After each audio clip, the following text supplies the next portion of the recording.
You bring the energy, he'll do the rest. Martinez and Company, powered by Sports Radio 102.9 The Game. You're going to hear it right here. The show starts now. It feels good to see the world getting loose. Feels good to see the world getting loose. I don't know about you, Stack Noel. I don't know about you, Phenom. I don't know about you, like Shadow. I don't know about you, but I feel good. Yes, and once again, I don't know about you, but I know I feel damn good. It is a Wednesday here on the left coast of Florida. Of course, the west coast, the Gulf Coast, which is still in rebuild mode, and we appreciate everyone who tunes in. And don't forget those who live in the Hudson area, yet alone in Pasco County.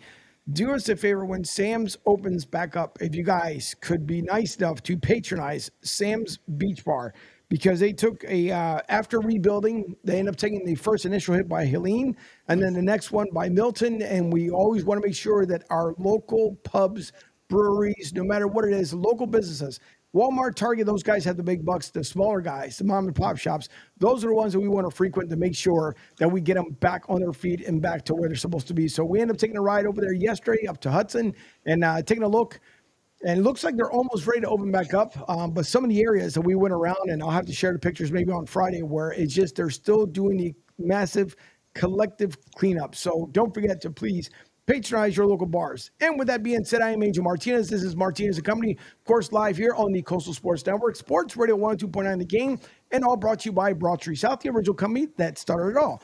So we'd like to thank you once again, and you can tune in, or excuse me, you can text in, you can tune in as well, but you can text in at 727-858-6650, 727-858-6650, and as always, you can make your social media live comments, Facebook, YouTube, Twitch, Kick, who else am I missing here? Rumble, just about everybody under the sun. And in a minute, I'm going to bring somebody up here that I'm not going to say loves controversy because she doesn't love controversy. So the first hint, it is a woman. Let me put that out there first. But the controversy she does love is to see what goes on in the world. That's the only controversy that she likes to actually bring up. So I will bring her up momentarily, but we'll get into a little bit when it comes to LeBron, his son, and not so much of a big debut. And listen, whatever. Everybody expected him to go to the G League. Bron wanted to keep him there, rightfully so, because I think Bron knows his time's coming up in the NBA. So, hey, he came in, went 0 for 2.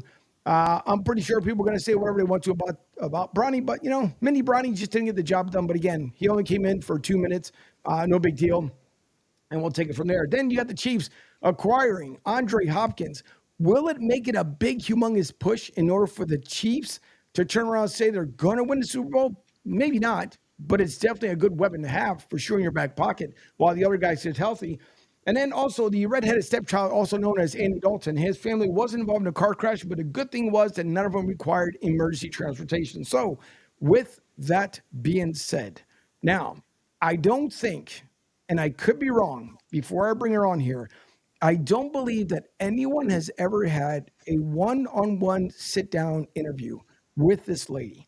And the reason why I say it is because a lot of times the people that work behind the scenes, yes, they get some credit, but sometimes don't get either enough credit or sometimes they hide themselves behind the scenes, and not because it's deliberate. It's just because they want to make sure that the host has everything that they possibly could have.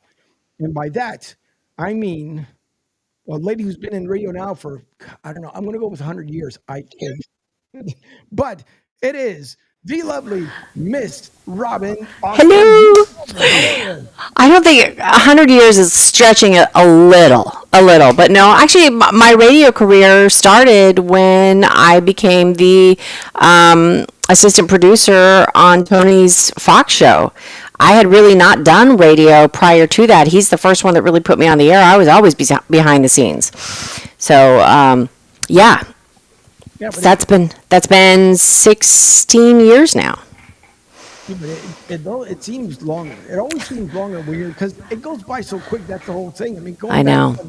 You talk about California days, New York, Philly, yeah, and then now here in Florida. I mean, the time goes by quick. You don't realize how it flies on by, and it does. You know, not only that, but for the work you've done for Tony, from what we saw, and I'll get into Vegas, because Vegas, I think the only thing that we're missing, Miss Robin, is a camera to follow us from the time that we got up, walked over to the convention center, and then all the madness that ensued between there. I mean, it was fun. It was It was nerve wracking.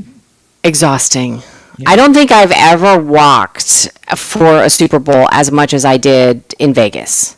I mean, there's always a lot of walking, and you're walking the floor, and you're getting people, and you're running, and it's chaotic. But what you and I had to do to get to the floor, to the Radio Row floor, first of all, every morning, and then if you had to do anything outside of the radio floor, you had to run this gauntlet that was insane. It was horrible planning. It was a man. I know it was a man that planned that because it was just not smart. Yeah, it wasn't, but it was. I think the big thing was. By the way, Rick Marcus says, "Are you in a new home yet?"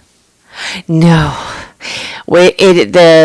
Just real quick, home is still, I mean, if anybody's built a home, it always takes longer than you expected. There was a 3-month delay because our trusses didn't arrive when they were supposed to arrive. We had to threaten to sue that company, and they finally sent them, but that was a 3-month delay. And then we had 2 storms. Thank God they didn't do any major damage. There was only minor things here and there, but everybody else around us was delayed. So we are not in it yet. That's okay though. I mean, listen, everything happens for a reason. Everything. Yeah. That's the way you look at it, and that's the big thing that we can all be happy and grateful for, that we're all still here, because that last storm. Listen, and I know some people probably don't like to hear it as much, but that last one, this round, we've never seen anything like we saw with this last one, where it started as a mild thunderstorm way out Yeah. in Mexico, near Texas. And then all of a sudden wrap around, become a 5, and then shoot all the way across into Tampa. I mean, it's been over 100 years since something happened like that, but Right. something crazy like that. Well, Ian was weird too. That was a once in a 500-year storm, and it went directly over Cape Coral. I am so glad that we were not mid-house build then, because it would not have still been here. If we had been where we are with a house now, and it had been Ian with a storm directly over, it was a Cat 5 directly over Cape Coral. That house would not have withstood that. In the condition that it is now. Once it's finished, it'll be fine, because all the neighbors' houses that have the metal roofs and they're constructed with the hurricane codes, the current hurricane codes, Right. they'll survive just fine. And that's what people really don't understand, is the biggest problem that we have in Florida is that there are homes that were built in the 1940s, 50s, and 60s that are not up to code. They are built at ground level, which is only a couple feet above sea level. They don't have hurricane shutters, or excuse me, hurricane windows. They don't have roofs that are held, that have the tie down, the current tie down requirements. All of these things make it. Oh, and also the other thing is, because we hadn't had storms for so long, bureaucrats suddenly decide that, sure, you can build in this area that was a flood zone 50 years ago. We haven't had any flooding there for, 50, 60 years, so it'll be fine. And no, it's not. Like, Mother Nature kind of has these cycles, and it's going to return. And if you're building cement, concrete covered ground with houses on top that can't absorb the water, yeah, you're going to get flooding. I mean, hello? Yeah, that's pretty much it. The bad part is, though, it's so many folks that are moving down here to Florida, and look at us, because it's always great to see a lot of folks moving down here. But the problem is that I know insurance is going to go up once again because it will happen. Flood insurance for a lot of folks, some people, it had already gone up from $700 to almost $1,700, and then the readjustment, the repricing. A lot of stuff, but I think the coding is probably going to end up changing as well, because there was a house over by Pine Island, and I would say the guy easily had to have spent over $1 million. Now, smart thing was, of course, he had it over 4 feet, which I want to say is probably maybe a good 7 to 8 feet up in the air.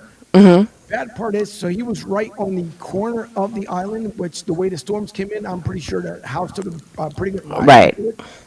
Then I would assume the only thing that probably ended up taking most of the damage would be the bottom part, like the sand and stuff that came in. But I think for the most part, when it comes to the resorts and all, there's going to have to be a point in time where they're going to have to really kind of build up and have like that entry floor, which Debbie made a great comment about it, was the first floor should just be kind of like the, social kind of place where you Right. come and hang around, and then still put the offices and everything else up. Like Right.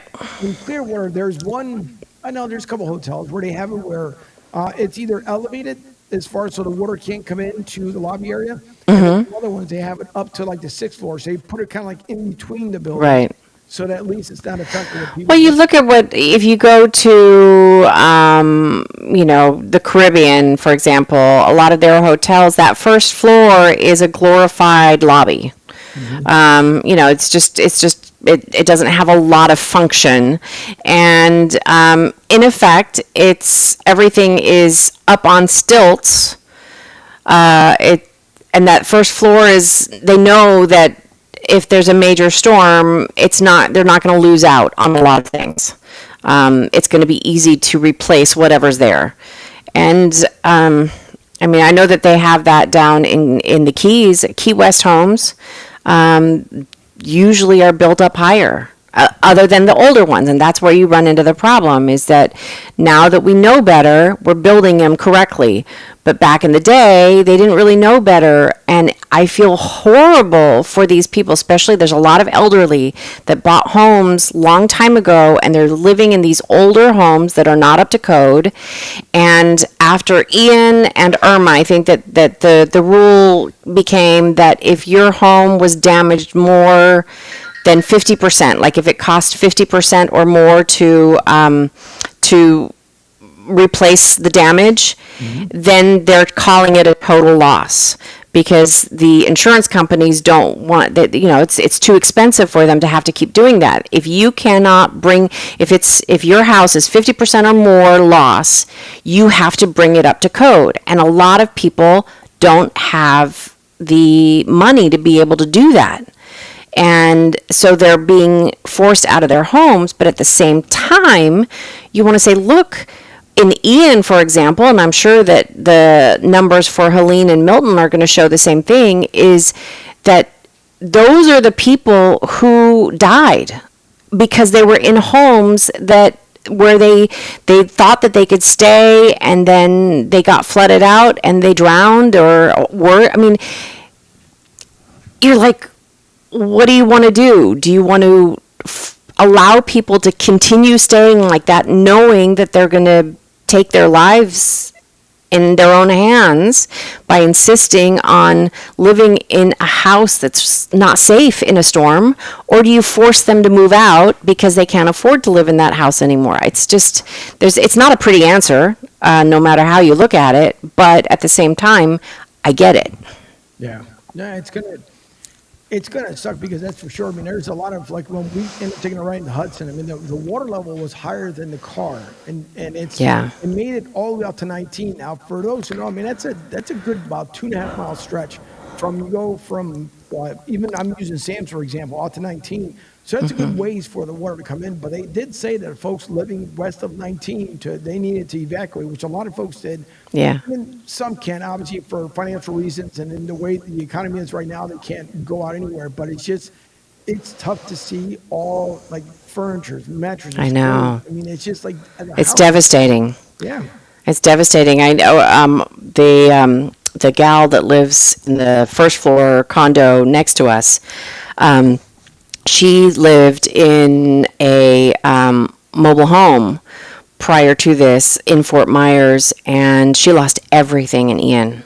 Everything. She evacuated, but she lost every single thing that she ever owned in that storm. Her entire place was just blown away. And so, yeah, I mean, it's hard to fathom that kind of devastation. And I feel so like you're seeing what's happening in North Carolina, and they have not given the updated numbers. You're talking to you hear people that are there on the ground, and they're saying that there are hundreds of people, probably 1,000 or more people still missing. Yep.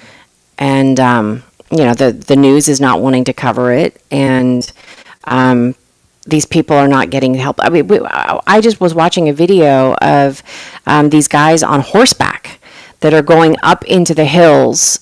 And the video that I saw was 17 or 18 days after.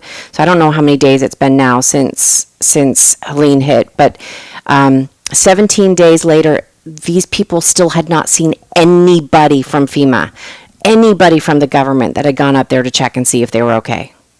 That's it. It is. It's just, it's unfathomable to me how our government is not more proactive and more helpful. Well, I think for a lot of, and a lot of us don't like to get super political, but it to me is you spent all this money places where we shouldn't be and supplying money towards. And now that we need it here for our own folks, North Carolina, Georgia, Florida especially. I mean, because the Carolinas is going to take a while to rebuild. It's criminal. To me, it's criminal. It's criminal to FEMA is supposed to be for they're supposed to, every state has to have a set aside amount for emergencies. This is for American people in emergencies, and it shouldn't be given to something else. And I think it's criminal. Yep, it is, but nothing gets done. That's Nope. the worst part about it. But, Well, it's the same thing that they're doing for these migrants that are being housed in hotels, and they're being paid, like, let's just say New York, for example.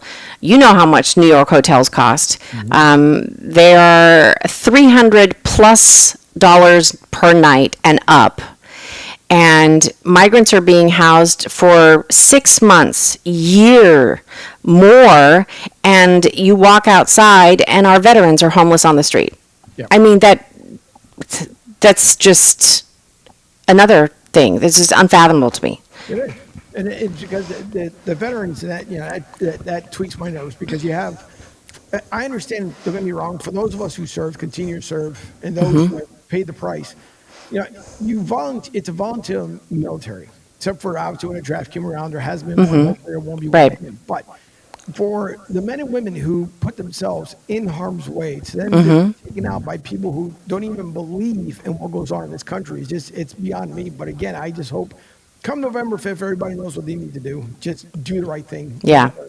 Well, speaking of the veterans, I just found out another story. This just, like, you have to take a deep breath and you just want to scream. I don't know if you recall, but during Trump's administration, there were all these scandals about the VA mistreating veterans. I mean, we've known about this for a long time, that the VA hospitals were not effective. But there was one in particular that I remember because I used to live in Arizona, and there'd been an issue for a while that the VA organization in Phoenix had been so mistreating and lax about their veteran medical care that there were veterans who died waiting to be able to see a doctor. And Trump said no more and fired a bunch of people all over the country, but specifically this person I recall. Just read today that all of those VA employees who mistreated and did not do their job correctly are being rehired with back pay by the Biden-Harris administration. Yeah, that's insane. I can't even. It's insane. It's just a slap in the face for a lot of folks who lost. Yeah. I mean, look at the guys and girls who lost their positions in the military and who got discharged because they didn't want to get the vaccination. So Yeah. it's absolutely nuts.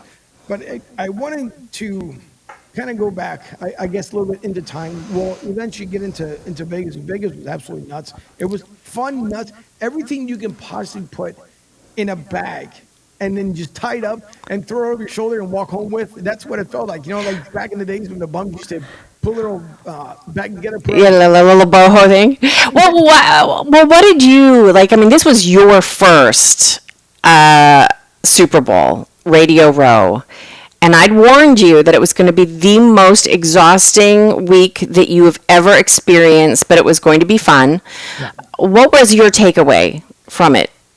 I think other than having patience, because as much you ran around a lot trying to get a hold of a bunch of people to try and come on air, and that was I want to say like Wednesday. Wednesday, I think it's when it got really crazy, which you had said, come Wednesday, Thursday, it's when it was really going to explode.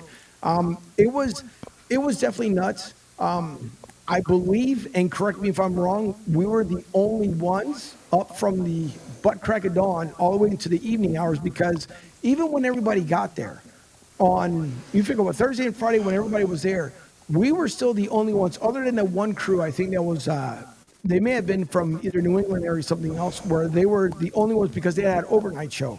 I think they were the only ones that were there once we walked in. And you figure we were on air from 5 a.m. Vegas time, which is 8 o'clock back in the East Coast. But we didn't get done a lot of times, so about 6:30, almost 7 o'clock at night.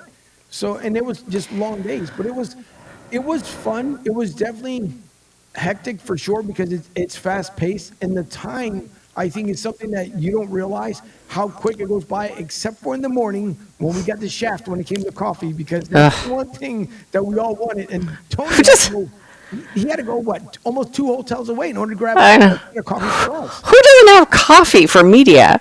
But yeah, that was another thing in Vegas. But I think that what you're talking about, it used to be a little bit different, because radio stations, TV stations, all that, they would bring their entire station. So every single host would be there, and you would see a booth that would have one show after the other, after the other, after the other.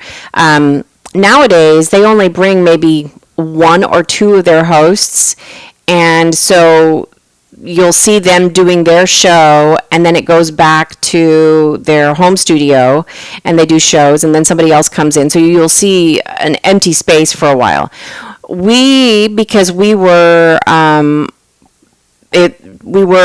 trying to showcase TBSN, and we wanted to have everybody get recognition and be able to do all of these great interviews, and I knew that I would be able to bring people in because of Tony's name. That's why we had practically every host there. And so that's why we had live show after show after show. I counted it out afterwards.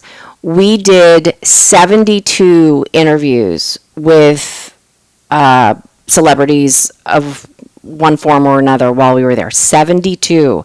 That is a record. It was nuts, but again, it was in a good way. Wayne Newton was a big surprise. I thought that was a lot of fun with Wayne.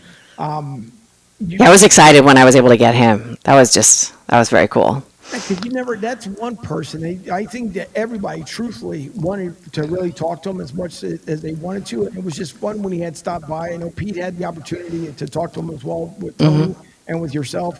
I mean, there were so many cool moments that came from there, because again, as things move, and then you also talk about the on-air stuff that, when things go wrong, they want to go wrong, but you work through it.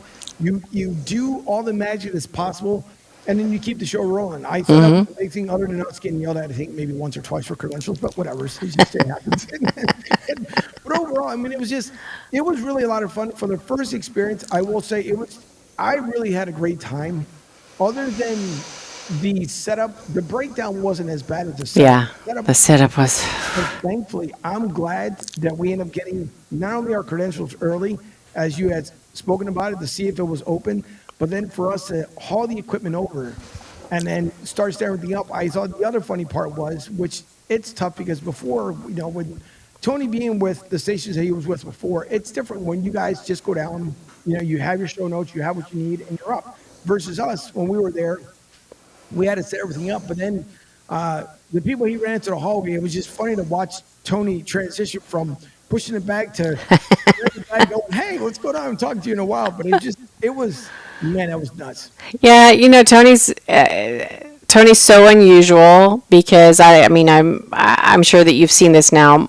Most hosts that are of Tony's caliber, they would not ever consider pushing a case or helping set up. They're like, no, I'm going to show up 10, 15 minutes before my show time, and I'm going to go on the air, I'm going to do my thing, and then I'm going to go do whatever. But Tony's not like that. He never has been. He will always, if something needs done, he'll step in and go, hey, what do you need me to do?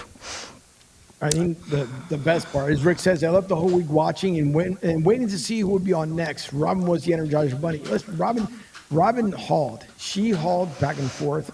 At the end of the day, when I want to say it was the burnout factor, even then, shutting everything down, getting everything ready for tomorrow. I mean, it was a good walk back to the hotel. But I think, dare I say, by Wednesday night going to Thursday, you and I were like, all right, it's getting to the end, it's getting to the finish line. But it was at the same time, like, you didn't want it to end because it was so much fun, and even though it was hectic, but at the same time, it's funny to watch Tony. And it's the first time I've experienced it with both you and Tony. But the funny part was, Tony could come in just dragging ass, like, oh my God, here we go. Yeah.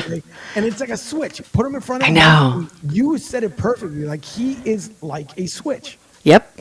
Yeah, no, he's always been like that. I mean, he can go off of 1-2 hours of sleep, and he's like, his eyes are at half mast, and he's like not talking, and he's like, and then all of a sudden the microphone, okay, you're on, and boom, he just snaps it. I mean, I don't know how, like, he has this uncanny ability to whether it's his tired or something very traumatic just happened to him personally, whatever might have happened outside of the show, he does not bring it on the air. It's just, he gives, and I don't know anybody besides him that is able to do it as well as he does.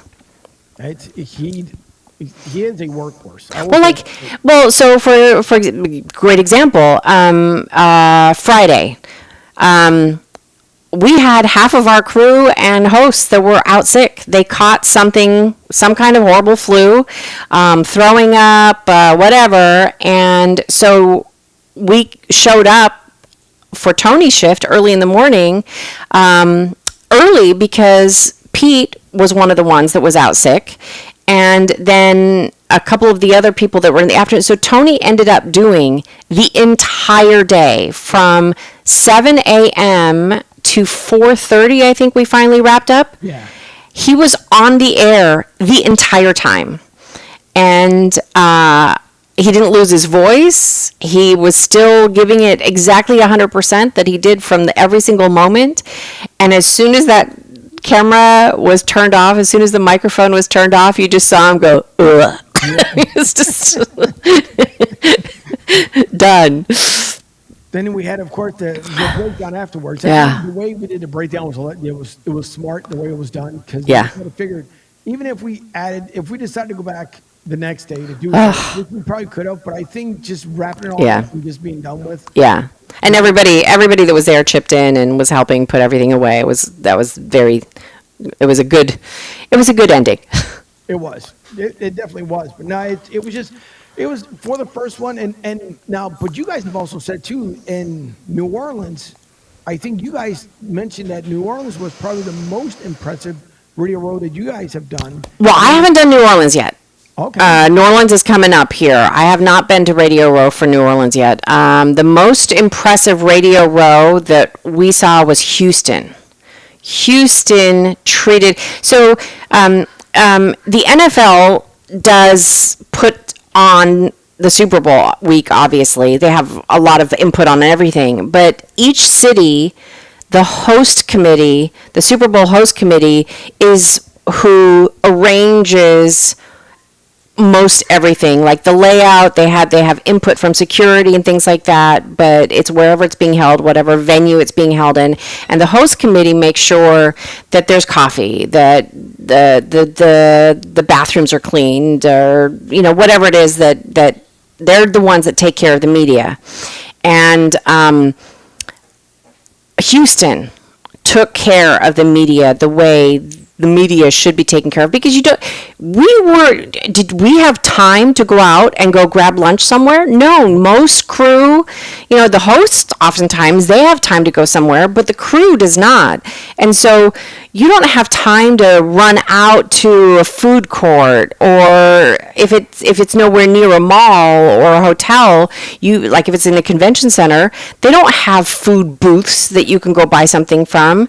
And Houston did it such that they had hot food for the media every single night. They had happy hour. They had coffee starting at like 4 a.m. and it was always stocked. Houston did a fantastic job. I did hear that. I don't know if it was Pete that said the same thing, that they really love Houston. I know Big Sarge, who a good friend of mine down in Houston anyways. I know he loved it when he was talking about it, but I would think New Orleans has got to be a lot of fun, though. I would assume, only because obviously just the area, Yes. the ambiance from it. I think that's going to be. I'm looking forward to it. I've only been to New Orleans once. It was a long time ago. It was like a month before Hurricane Katrina hit. It was my first husband and I, our 10th anniversary, and we went to New Orleans to celebrate. And it was the history there, fantastic. So I'm really looking forward to going to Super Bowl this year there. I think the funny part too that came out of not funny as in the disaster or what it was, Katrina, but then you have the former President Bush. He said we're going to find Katrina and we're going to bring her to justice. I'm like, hurricane. You're not bringing anything to justice. Okay, you go, there, President.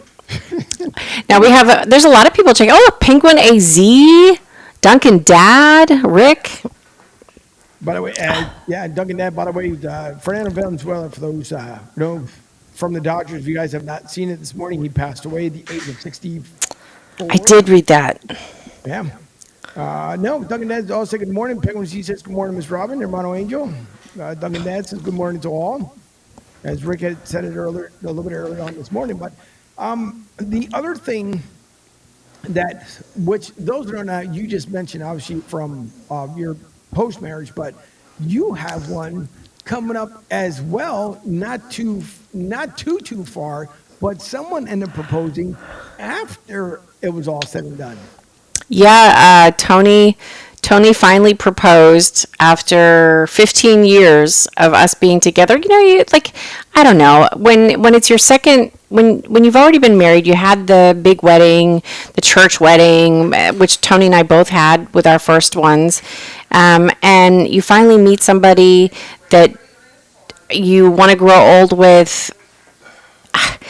Marriage isn't like, you don't feel like you have to rush into it, right? Well, first of all, when you're first dating, you're like, is this really, I've been through this once. Do we want to do this again? But then after I think we were finally together for 15 years, I think Tony was like, you know what? I think this one's going to stick. Yeah, so it was a shocker. I was not expecting it, and he did it on the air. I still don't know how he put it all together, but he arranged with his ex-hosts, so his co-hosts, Andrew Siciliano, Tim Cates, and who else? There's Andrew Siciliano. Oh, Harry Mays. Hello, Harry Mays. And I thought it was a reunion show. He said that he wanted to get a reunion show with all of his co-hosts and kind of do something fun for New Year's Eve. And I was like, oh, that's kind of a fun idea. So I arranged for them to come on. He had already talked to them ahead of time, saying that he was going to propose, because he chose those three in particular because all of those people knew how he felt about marriage. That he said, I did it once and it was horrible. I never thought it was horrific. So I'm never going to do that again. And so he wanted them to be a part of it so they could make fun of him and say, I never thought we'd see the day, Tony. Never thought we'd see the day. No, I don't think anybody did, especially because of the way he had talked about it before. But listen, I think he wouldn't have done it if obviously he didn't felt the way he did towards you. And I think everybody's noticed. I think for many, many years, Tony, the first one, whatever, nobody really talks about. But I think the experience he's had with you and you just being there as a support channel, and you've seen all the transitions. So it's not like you came in, when he's worth billions of dollars, and Well, he was never worth billions. he's not. But putting it out there, as far as like the radio terms, like you weren't that lady that came in, and even if Tony had a good nest egg in his bank, that's not the reason why you came on board. No. That was the whole thing, and I think that's where a lot of people may have not heard that part of like the story with you guys, because you truthfully, when we started listening to you, when we started as listeners back in the day, like, who the hell's Miss Robin? Like, where did she come from? Yeah. But it's Out of nowhere. well, because you don't, it's like you have some radio personalities that become radio gold instantaneously. Like they find the diamonds in the rough. And then you came on board, and I don't think to this day, maybe if, like your close friends, I still to this day call you Miss Robin. I think it's rare that I call you Robin. Yeah. Even when we were in Vegas, I don't even think I mentioned Robin once. And I think it's because it's not as much as the personality, I want to say, of you just being with Tony. I think because of all the years that we've known you, it rolls off the tongue easier. And we know there's that connection between you and Tony. So it was funny to us where we never thought Tony was ever going to go down that road again. And then you pop into the picture, and who knew that it was going to happen? And it was, by the way, a very nice ring that Tony handed to you as well. Yes. For those of you who have seen the video, it's out there somewhere or another, the proposal video. But he even planned ahead, like he didn't want to choose a ring for me because he knew that, every woman, they have their, their idea of what looks good on them. And he didn't want to make that assumption and then have me have a ring that I didn't like. Right. So he actually went out and bought, he jokingly says, a Cracker Jack ring, but it was, some fake ring somewhere. And that's what he proposed with. And then told me afterwards, by the way, you get to choose your own ring. So that was very sweet. That was. But listen, I want to say it's nothing surprising from Tony, but I think that was the biggest surprise because a lot of us, none of us ever dawned the day that he would end up doing it again. But again, hold on before you say anything else. The wedding still hasn't happened yet. We still haven't set a date, so who knows? You never know. One never knows, but no, that's one thing. I think there are a lot of folks that definitely, and whether it being big or small, it doesn't matter. I think a lot of people are just going to be happy for you guys that particular day, only because of just the roller coaster that between the both of you have really been on. And just the up and downs. I mean, and I'll bring up kind of like a little bit of Philly, obviously nothing big, but going back to Philly and how you guys made things work in the basement with Harry, with Sirius XM. I mean, it was just all that stuff that just, and again, you being a part of it where I think where a lot of folks, and I don't say this about a whole bunch of people, but if you were to take literally, like now that we have, like the cops have the body cam, if you were to put that on Miss Robin, and I'm talking going back many, many years and watching her operate where she wasn't on camera before, because now everything has come, we've all come full circle, go on 100% digital, and it's just a lot better because people love to see the personality as much as like to hear them on the radio. But for a lot of stuff they used to do before in the past, where a lot of people didn't get to see, you were basically, agent, manager, intern, host, co-host. I mean, you were just about everything in between. Well, I think it was out of necessity partly, and I think that so when I met Tony, he was on Fox through Premiere and then through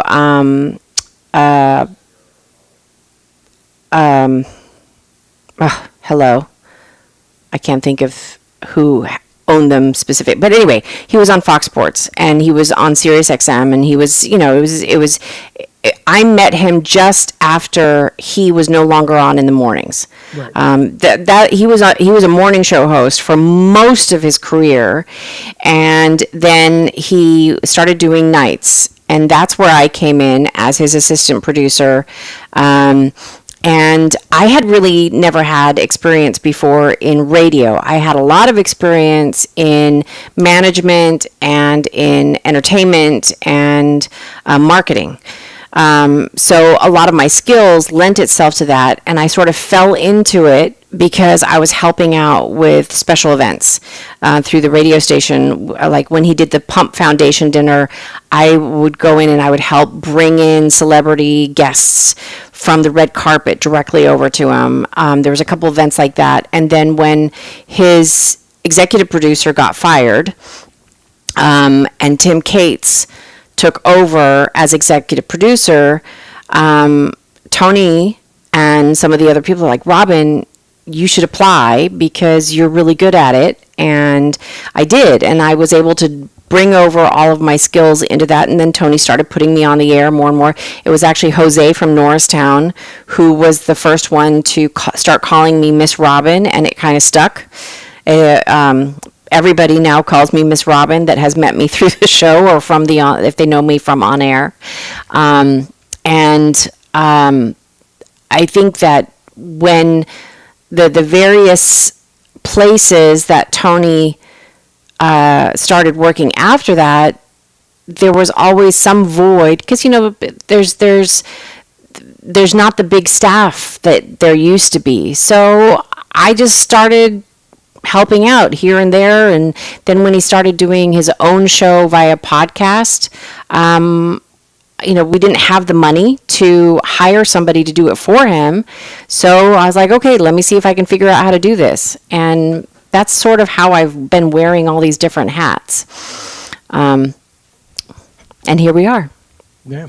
As Duncan Dan and Penguin AG both say, like, what up, Miss Robin? What up? What up? Exactly. That's the Jose from Norristown. That was his thing. What up, Miss Robbins? Funny thing was, I had met him. It was the Fanatics. I think it was the first year the Fanatic had their when they would do it down there at Xfinity Live. Oh yeah, Fanatic Fest. Yep. So I met Jose from Norristown, and I forgot who was next to me. Mike Missinelli wasn't that far away. I think a lot of folks were going up there to take pictures and stuff. And then right. I forgot who exactly ran into Jose, but Jose Fax was like, I don't know who you are. Meaning that the guy was next to me, but I know who this guy is. I'm hanging out with this guy, so you can go ahead and walk away. And I laughed because I thought, okay, there's got to be like a bet from Jose. So the guy walked away. I looked over at Jose. I'm like, was that real? He goes, yep. I only hang up with what ups. I'm like, okay, that's it. But he's Jose though. Most people don't realize. So Jose has he's handicapped. He's almost completely blind. He walks with a cane, and he has Asperger's or autism or something. He lives in a group home, and he has savant-like memory for sports details. I mean, this man can pull out stats, names. You can't believe it. It's just all in there. And his social skills are different, which is very common. And a lot of people, when they meet him, if they don't know that ahead of time, they're like, what the hell is up with this guy? Right. But he's amazing, and he's been a very long time fan of Tony's, has followed him throughout his different changes, and he's an awesome guy. All right, well, listen, we're going to take a break here because as it's always loved to be said, up against it, although I run the network, so I can just take it when I feel like it, but we got some bills to pay around here as well. Yes. No, when we come back, I want to get into, because obviously there has been changes, and there's always going to be, but I love the transition once again that Tony was able to make, and again, with a lot of your help, when they first started with, back in the day, back at your house, with SiriusXM, and that's when we first got to really starting to get Tony visually with Harry Mays and you guys at the house.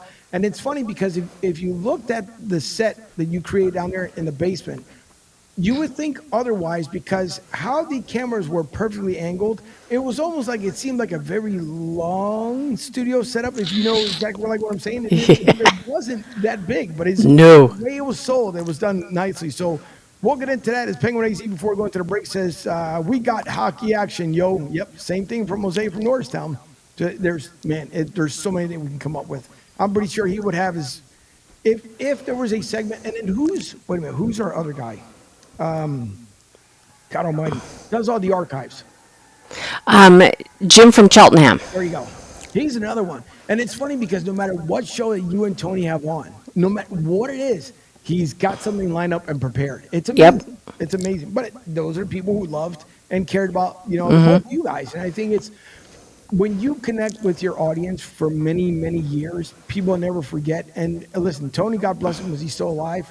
And we all know we all have a date. But as long as he is alive, I think that legacy, after it's all said and done, will continue because it's look at and yes, it's two big personalities here, and I know I'm going to go into the break, but you look at Michael Jackson when he passed away, right? Everybody went to Harlem, and they all started playing his music, and they were all celebrating his life. If and when the time comes, it would almost be the same way when it comes to Tony. Like I would think so many people would play back so many audio bites and so many visuals of what they have seen of Tony. So it's the people that he's come in contact with, the people that he's helped. And I will say personally, and I have no problem saying this whatsoever when it comes on air, how many people out of the 60 plus that were interviewed, I'm going to go with at least 60. And I know you said the numbers up there pretty high, but every single person that came in contact with Tony was either thank you for helping me with my career or you are the man, but they're not saying it like everybody usually says it because he's helped. And knowing Tony for many, many years, Tony has never asked for something in return. Meaning, like, if you could have become the ultimate personality. Like, for example, if Tom Brady wasn't as big as he was, but he came across with Tony, and Tony made him legendary, I've never heard him say it, as long as you guys have been on air, for him to go back and say, well, if it wasn't because of me, that's Right. coming out of Tony's voice. No, he never says that. I mean, he'll like, Howard Eskin, for example.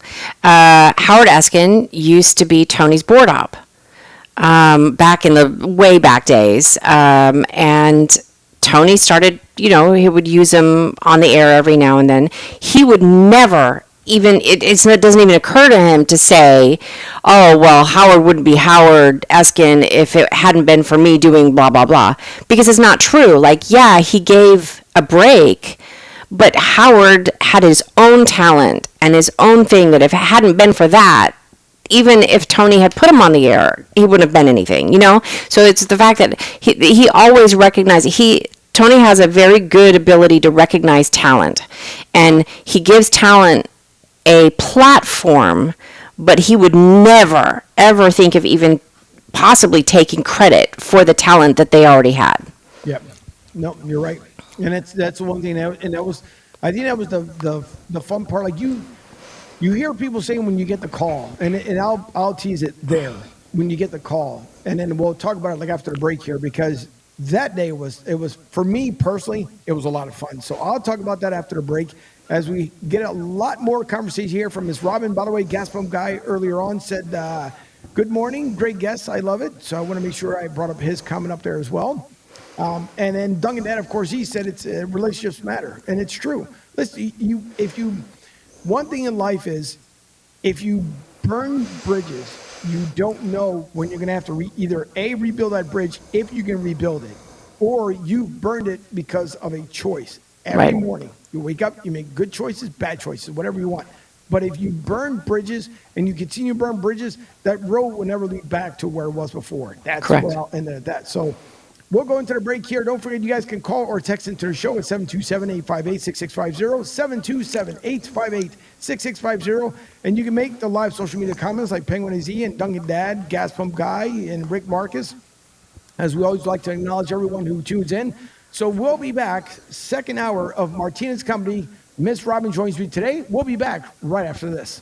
Hi, folks. This is Gerard Moynihan of Moynihan Lumber, and I would like you to know that our company has been selling Anderson windows for over 60 years. See the complete line of Anderson windows at any of our 3 locations in North Reading, Beverly, or in Plastown, New Hampshire, or at MoynihanLumber.com. What's up, Southwest Florida? Jim and the Beef Guy here. Fort Myers, we answered your call. We're pumped to announce the opening of our second location. It's on 41 just north of the Edison Mall. And guys, nothing's changed here. The beef, the sausage, the breaded steak, our Maxwell Polish. Now serving you in 2 locations, Fort Myers and Bonita Springs. And don't forget, if you're having a party, check out our catering menu. Hey guys, when you're at the counter, don't call it gardenia. It's pronounced Jardiniere. Ion Tampa Bay is the latest news, weather, and traffic for Pinellas, Pasco, Ellsboro, Hernando, and surrounding communities. Stay connected on X, Facebook, and their website, iontp.com. Ion Tampa Bay keeps you informed on breaking news as it happens. Southwest Florida's newest game in town. Sports Radio 102.9, the game powered by Ion Tampa Bay. We'll be right back. Adopt US Kids presents What to Expect When You're Expecting. A teenager. Learning the lingo. Today I'm going to help parents translate teen slang. Now, when a teen says something is on fleek, it's exactly like saying, that's rad. It simply means that something is awesome or cool. Another one is totes. It's exactly like saying, totally, just shorter. As in, I totes love going to the mall with Becca. Another word you might hear is jelly. Jelly is a shorter, better way to say jealous. As in, Chloe, I am like so jelly of your unicorn phone case. You don't have to speak teen to be a perfect parent. Thousands of teens in foster care will think you're, rad just the same. To learn more, visit adoptuskids.org. A public service announcement brought to you by the U.S. Department of Health and Human Services, Adopt U.S. Kids, and the Ad Council. This is the story of a very special woman. In a matter of seconds, she turned herself into a great mathematician or an entrepreneur. Her knowledge was limitless and still is. She could also make monsters disappear, especially those that lurked in the shadows under the bed. Once, this woman put back together a teenage girl's broken heart, which had been shattered in 1,000 pieces, just by giving her a bear hug. She masqueraded as a regular person at work, but as a superhero at home. Everyone knows her as Gabriella. I still call her Mom. Your hero needs you now, and AARP is here to help. Find the care guides you need to help, complete with tips and resources at aarp.org/caregiving. A public service announcement brought to you by AARP and the Ad Council. Hey, Dad, your prescription will be ready in just a minute. Hey, Dad, your laundry will be ready in just a minute. Dad, your lunch will be ready in just a minute. Hey, honey, why don't you take a minute? When you help care for a loved one, you give them as much time as you can, making sure they're safe and comfortable. But it's just as important that you take some time for yourself. At AARP, we can help with information and useful tips on how you can maintain a healthy life balance, care for your own physical and mental well-being, and manage the challenges of caring for a loved one. Because the better care you take of yourself, the better care you can provide for your loved one. Thanks, Dad. Thank you. You're there for them. We're here for you. Find free care guides to support you and your loved one at aarp.org/caregiving. That's aarp.org/caregiving. A public service announcement brought to you by AARP and the Ad Council.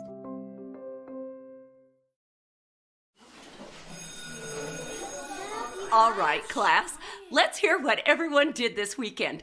Jill? Well, I raised my older sister to a big oak tree. It was at least 100 years old. My mom said I must have set a record or something. And then we went down by a stream and perched up on this huge rock and saw all of these little minnows swimming around way below us. And then I rescued my little brother from an evil slug king who was guarding him at the bush fortress. And my sister and I brought him back to our super twig fort for safety. And then we all laid out and told stories until it got dark. And the Big Dipper led us all the way home. Wow. Awesome. Where were you, Jill? Yeah. We went to the forest. It's not that far away. Anyone want to come this weekend? Ask your parents to take you and your friends to the forest this week and find the fun, adventurous you. It's closer than you think.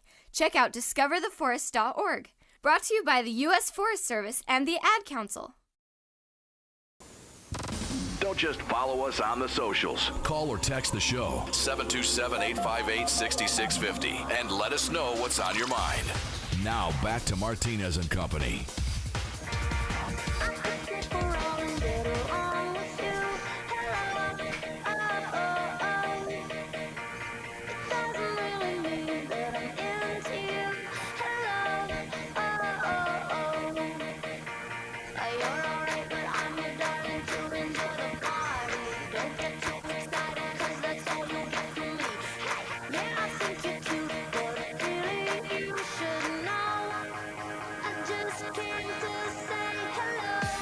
And with that, welcome back. Our number 2, Martinez, coming here on Sports Radio 102.9 FM, The Game, of course, Coastal Sports Network, and brought to you by Broad Tree South. Don't forget, tomorrow night, the USF women are back in action at Corbett Stadium. So tickets are still available. You guys can go out there, support the team as they are 10-2-3 for the season.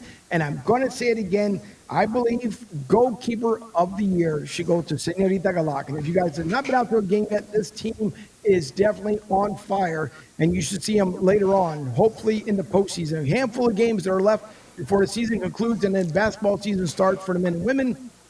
Also, men's soccer continue as well. So there's a lot going on. And USF football, you guys know this week, I believe they have their little bye week coming up, and then after that, they'll be back in action as well. And then soon, the next home game that we'll have will be against Navy. That is going to be a thriller of a game.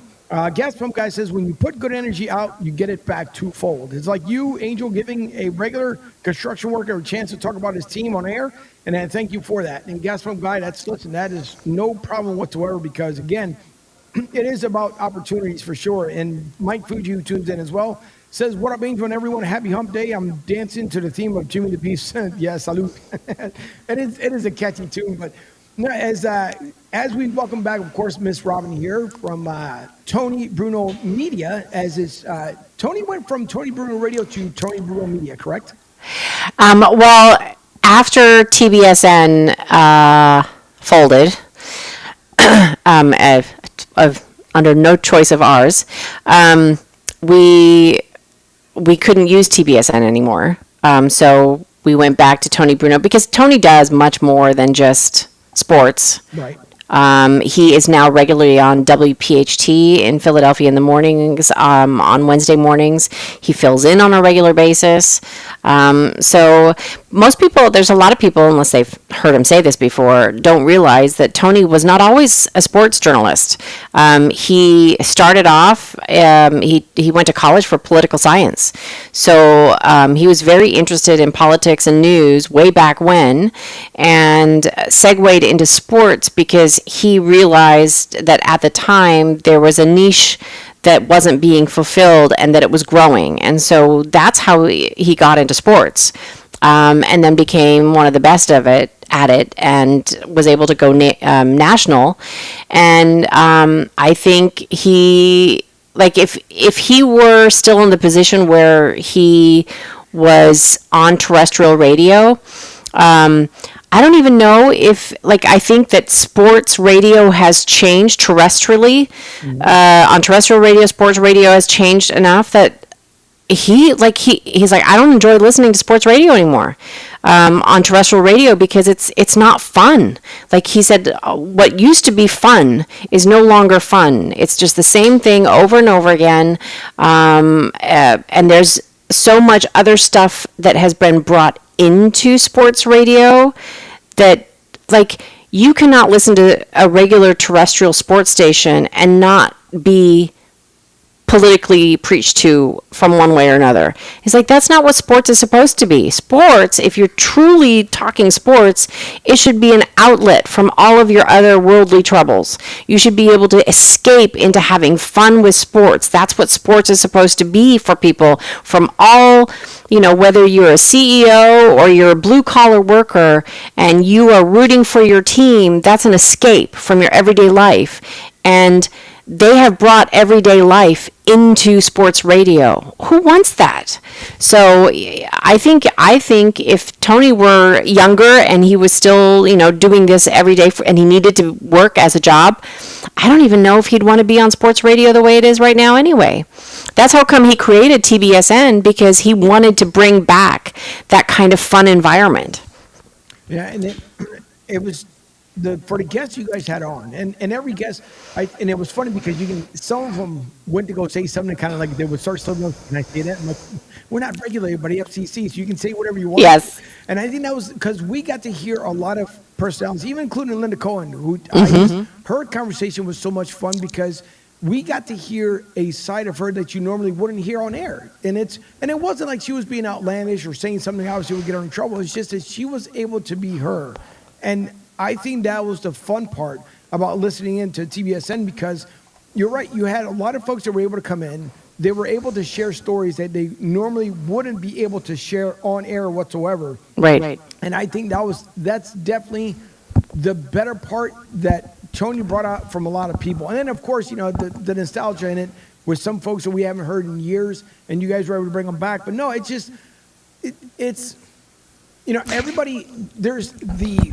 Hey, before I'm getting a sudden echo. I don't know what changed from the first time, but I don't think it's coming from, now it's gone. That's gone? weird. Yeah. Well, sometimes bizarre. Okay, whatever. Sometimes it's the gremlins, but no, it's the opportunities. The same way, like with I think leading up to Tony building up the network, and I think from someone mentioning it happening, the nightmares that go along with it, because it's never easy as you're trying to build stuff No. up, and you just figure out like, okay, this doesn't work. Let's try this. We plugged in amplifier A and it sucked. Now we're just going to go with Z.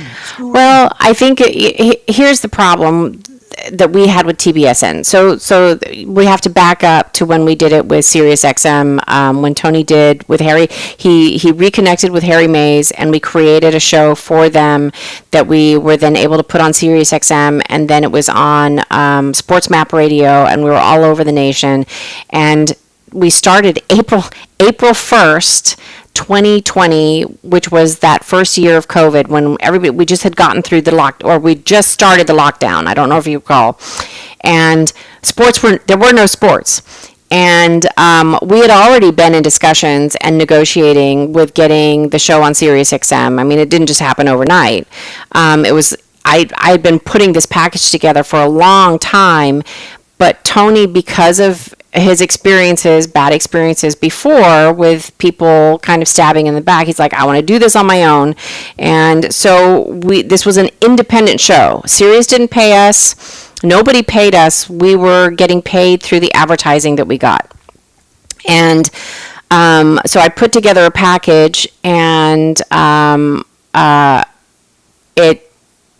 Sirius said, okay, we're going to put it. And we were on the Dan Patrick station, and the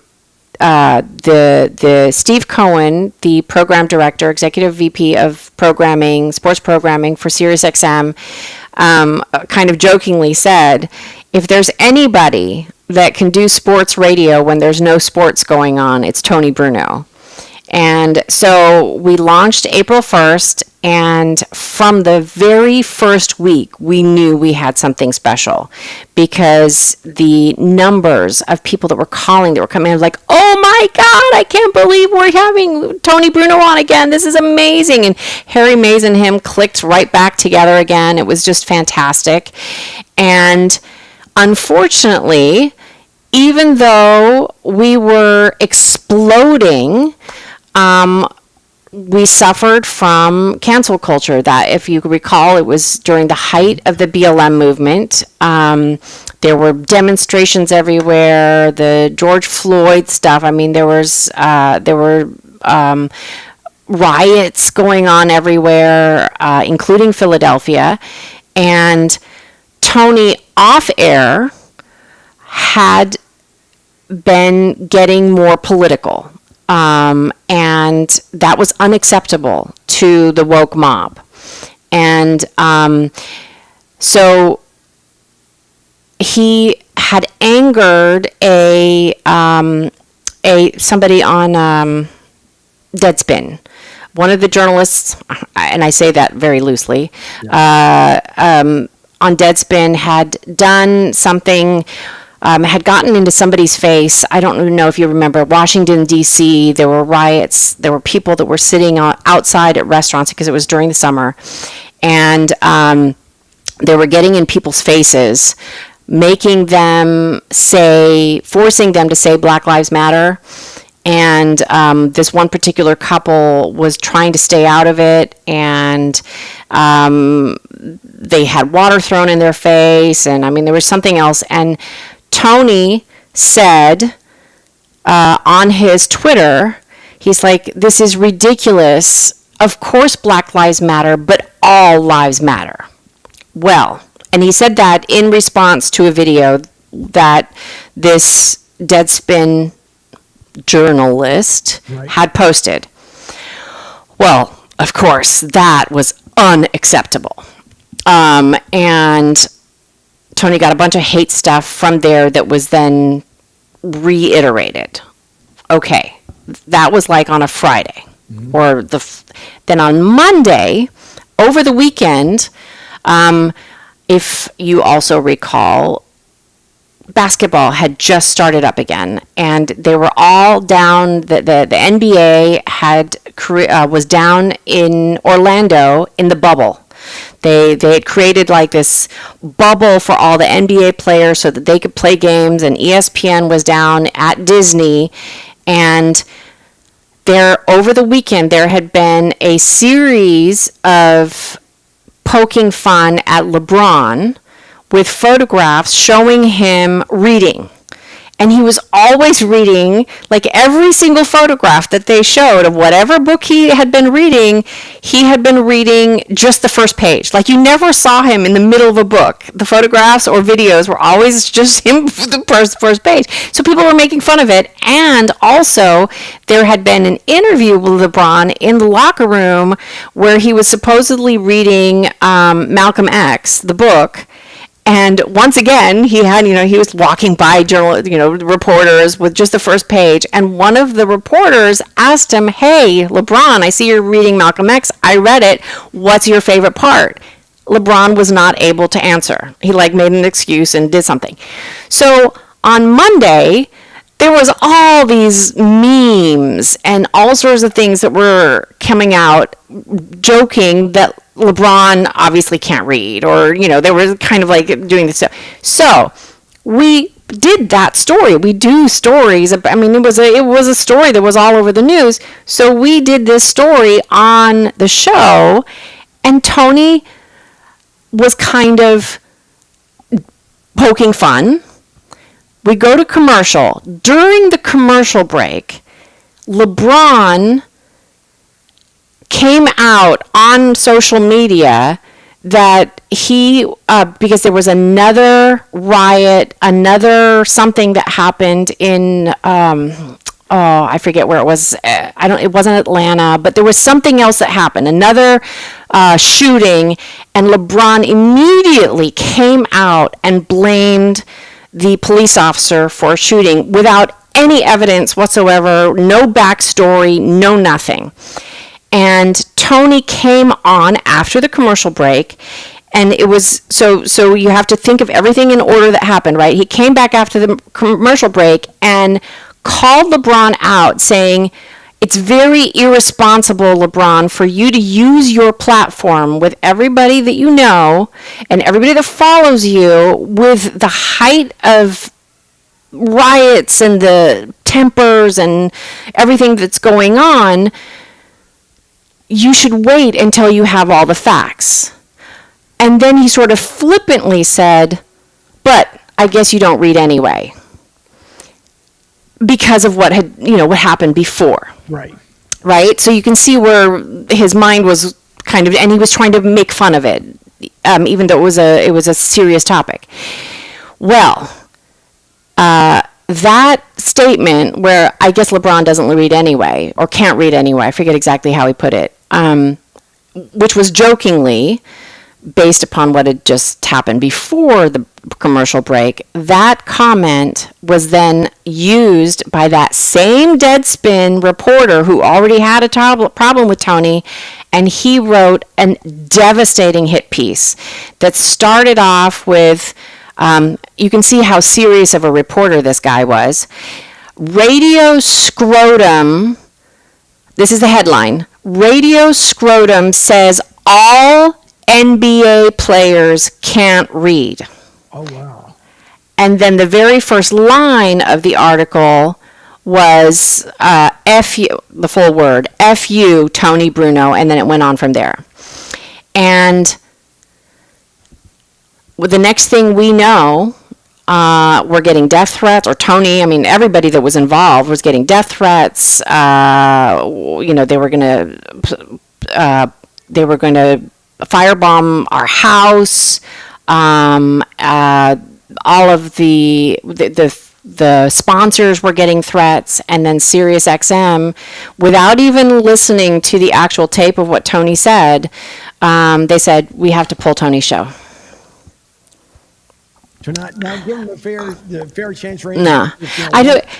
It was the height of cancel culture. If that had happened today, even though cancel culture still exists, I don't think that it would have been as severe. They maybe would have asked him to, take a break for a week and then come back, whatever. But that was the height of cancel culture.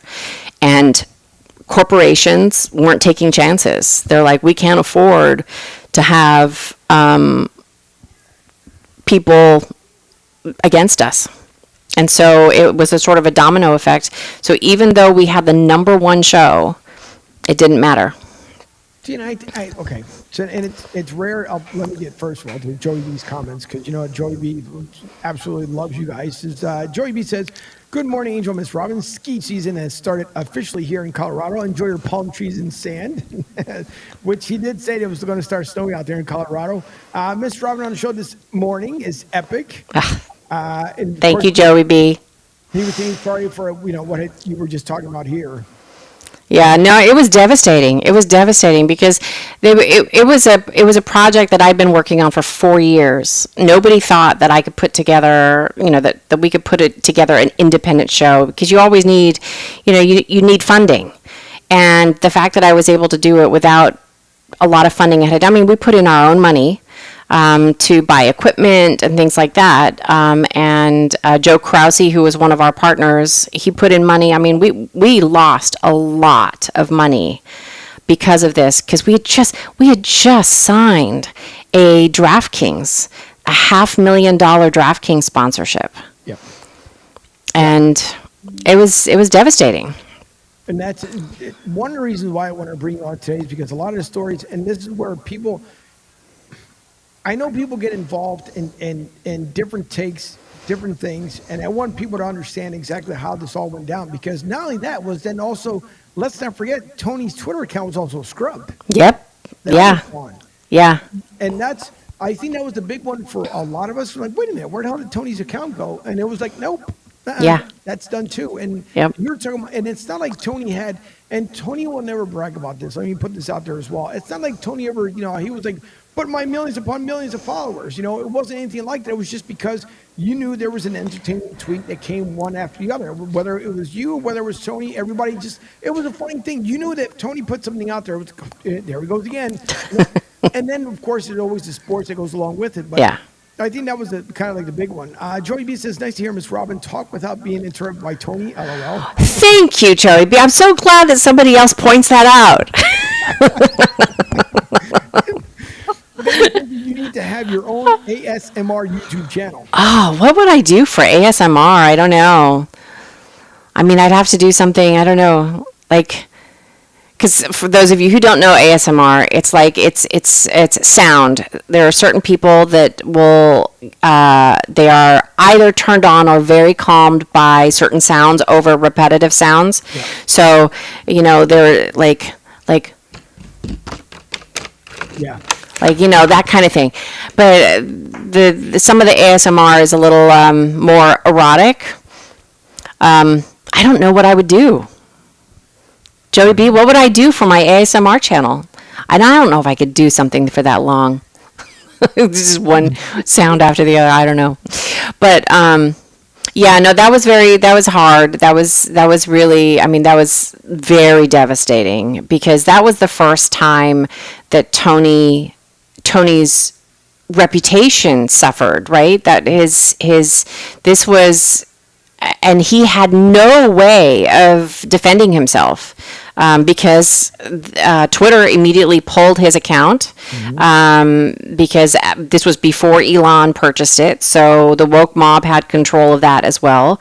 So he had absolutely no recourse. And we even looked at suing Deadspin, because it was clearly defamation. They clearly lied about what Tony said. And we had Mark Garagos, big time lawyer, said, you have a lawsuit. You will win, but you will win nothing.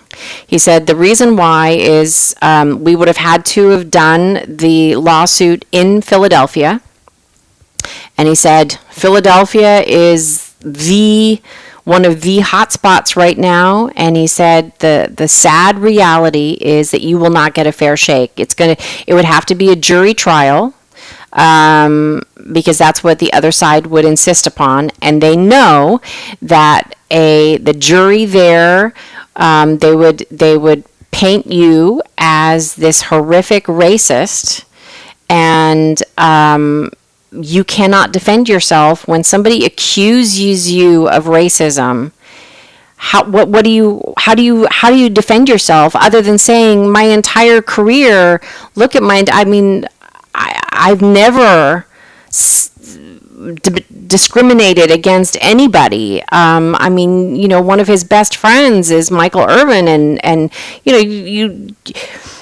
how do you say, yeah, but I have black friends? That just sounds stupid. It doesn't work. Like, how do you defend yourself against something so horrific? Yeah. And that's the whole entire thing. And that's where people need to understand, like, listen, I was, and everybody will know this, I'm, number one, I'm not a fan of this whole cancel culture nonsense, because once you start and you go down that path, now you've lost pretty much control of everything. Yeah. And I know people are always, it's like, let me put this in this person's mouth, even though they didn't even say it. And you've heard me say this before. I think we even mentioned out in Vegas.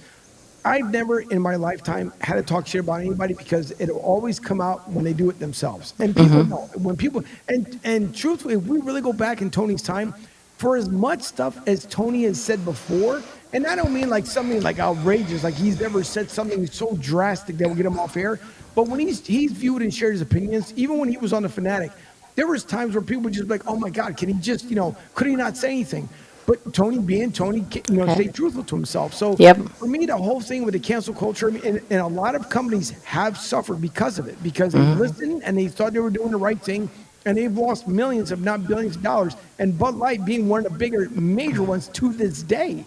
To the point where they're trying to get people sponsored, and folks are like, listen, I love free money, but I'm not taking it. Well, here's the thing that people don't realize, that if something is truly horrific, if somebody is truly racist, or if somebody is truly a bad, whatever, the marketplace will take care of it in its time. Like, if somebody is a horrible host, or if they're boring, or if people truly don't like this person, they're going to stop listening to them. And then they're not going to get sponsors, because they don't have the viewership or the listenership, and they will go away. I think it's incredibly unfair for me to decide, or somebody else to decide, what you can listen to or not listen to. Yeah. And I think that you need to let the marketplace take care of itself. I think so. You have to, because eventually we hope. The word is big hope. Sorry, I have to interrupt real quick. Joey B is giving me all sorts of ideas on what I should do on my ASMR channel. Hang on, let me bring him up. Hopefully to calm Tony down. Let's see. Talking softly to Tony to calm him down. Clicking fingernails on the desk. I could do that. Eating ice so I can crunch my ice. Pouring cocktails slowly over ice. Yeah. Can I drink it too, Joey? Can I pour and drink at the same time? I might get sloppy towards the end, but yeah, no, I think, it's sad. So anyway, that brings us to, Tony didn't thank you after that. I mean, he really, he's always suffered from depression, clinical depression, his entire life. And he's not been ashamed to talk about it, but, and he has it controlled with medication. But when something huge like that happens, it can really throw you for a loop, even if you have it under control. And so after the SiriusXM, I mean, it really, that was, and he was getting it. I mean, the woke mob is unrelenting. I mean, it was just horrific. And then he got people that he's considered friends his entire life, like Keith Olbermann. He's been friends with for freaking like 30 years from their careers starting with before ESPN. And he suddenly gets Keith Olbermann saying, I can't believe that you said all lives matter. You are persona non grata to me anymore. Now, since then, I think everybody is aware that Keith Olbermann has lost perspective on life, and it's sad. I feel very bad for Keith because I think he's a very lonely man, and this is all that he has now. But he threw away a friendship, and it's happened everywhere, not just to Tony, but people are turning their backs on family members over politics and over. I mean, this is just insane. But that was very, very hard for Tony. So he was like, I'm done. And we'd already decided that after the Sirius gig was over, and we thought it was going to be like a 5-year thing, that we would go and build this up, and then we would move to Florida. Well, we decided to move to Florida sooner rather than later. And after we'd lived here for a little while, Big Mama, who does, he was Jason Jones, great guy. We did not know who he was, but we met him through a mutual friend. He had been on the radio here for 15 years. He was also all over the nation on different radio. He was like a morning show music jock. And he started his own radio station, Big Mama Radio, and is very successful. And so when he found out that Tony was here, we met him. He's like, oh my God, you have to do your own radio station. And Tony was like, I'm not going there again. And he was kept going, kept on us. Like, I'll help you. And you won't be beholden to anybody. You don't have to be on Sirius XM and rely on them. You can be completely in charge of it yourself. And so we discussed it. We're like, we could certainly, we need more income, because by then the prices for everything and the house that we were planning on building had gone up. And we're like, okay, we're going to do this. We think we can do this. And with Jason's help, we're going to create TBSN. And we, once again, instead of doing it just simple, we decided to go all in, all hog in with the video and everything, because we wanted to recreate how we had produced it for Sirius XM. We didn't want to do anything less. Right. So once again, we were kind of recreating the world. We were the first ones to do a live podcast with video on this app, and do the full production level that we were doing. And there was a lot of without radio technology. Right. So obviously people are doing podcasts live, but they're doing it with very expensive machinery. We were once again trying to do it with with equipment that didn't cost thousands and thousands and thousands of dollars, and we were able to do it. We found a great company that we were going live with, and that we were able to go live in different studios at the same time. And I think it took us a while. The first 2 months were painful, really, really, really painful, because there was the technology was actually being built to meet our needs as we were already on the air. It wasn't fun. But by the time we hit Super Bowl, we had gotten all of our shit together, so to speak. And it was clear. I mean, we went live 8 hours a day at Super Bowl with video, and it was amazing. And we thought we had it all figured out. Yeah.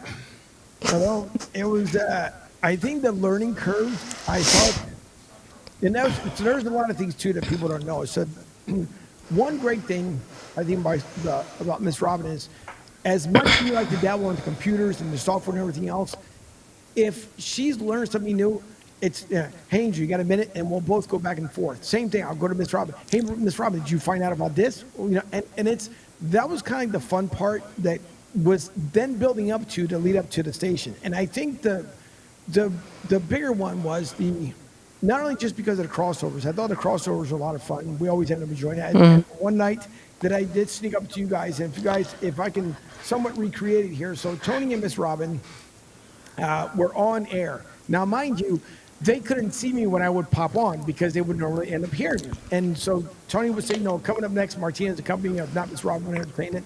So I waited and there's certain things you just wait for the right moment. So Tony and Robin are on, and they were having a good discussion on air, and I decided to pop in with, hello, how's it going? What are you guys doing? And the best part was that I can see Tony and Miss Robin both kind of like crazy. Oh my God. Like, where how did that come from? Did someone type into the computer? Yeah, we were trying to figure out, because we weren't expecting that noise. And we're like, where is that coming from? And I'm panicking. I'm like, oh my God, what did I do? Is there? And then all of a sudden you started laughing. I'm like, Angel, damn it. That was one of the main things that was a fun part of it all. And then, the bigger thing was when Tony gave me the call and let me know that obviously what he was getting ready to do, and it was going to be time to, to start building things and make it work and stuff like that. I think, it's opportunities you get in life. When you get a call from Tony Bruno and he says that he wants you to be on and be the guy after him, so you get 2 roller coasters. The one you get on a super high roller coaster, meaning like the emotions, the feelings, because I'm coming on after Tony.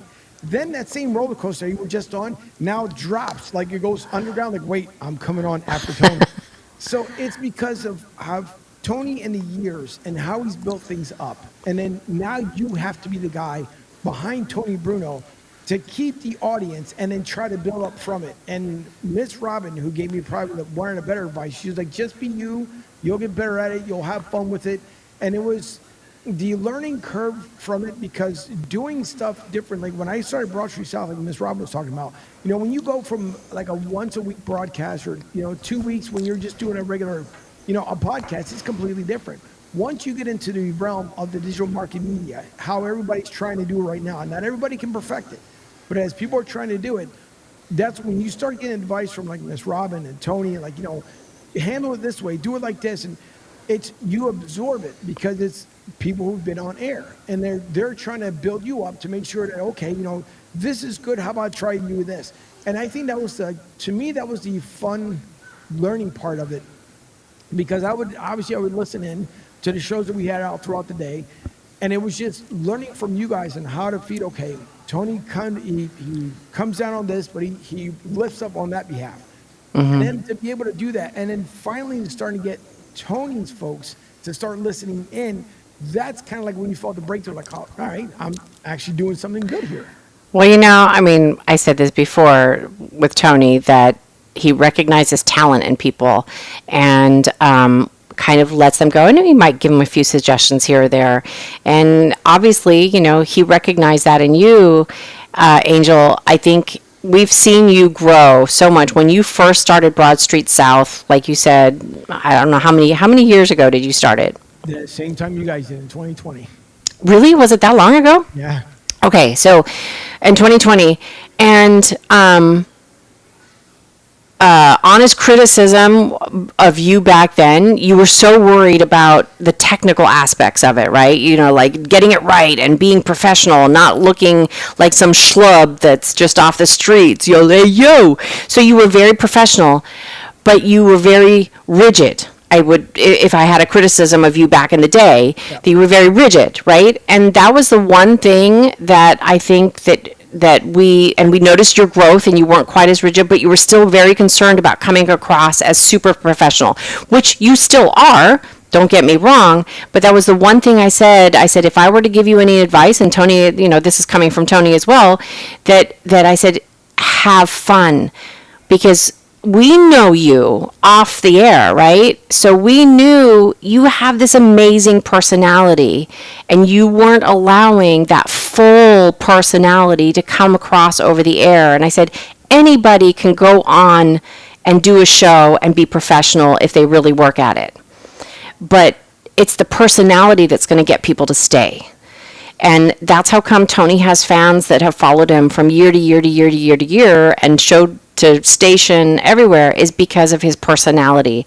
And that's what we now see in you, Angel, that you have grown so much and you now have this fantastic personality that comes across on the air. And I even said, I'm like, let the Latin part of you shine, because that's what makes you special. And I think it's clear. It's clear that you already had talent and you've let it go. And every time something new happens for you, we're like, woohoo!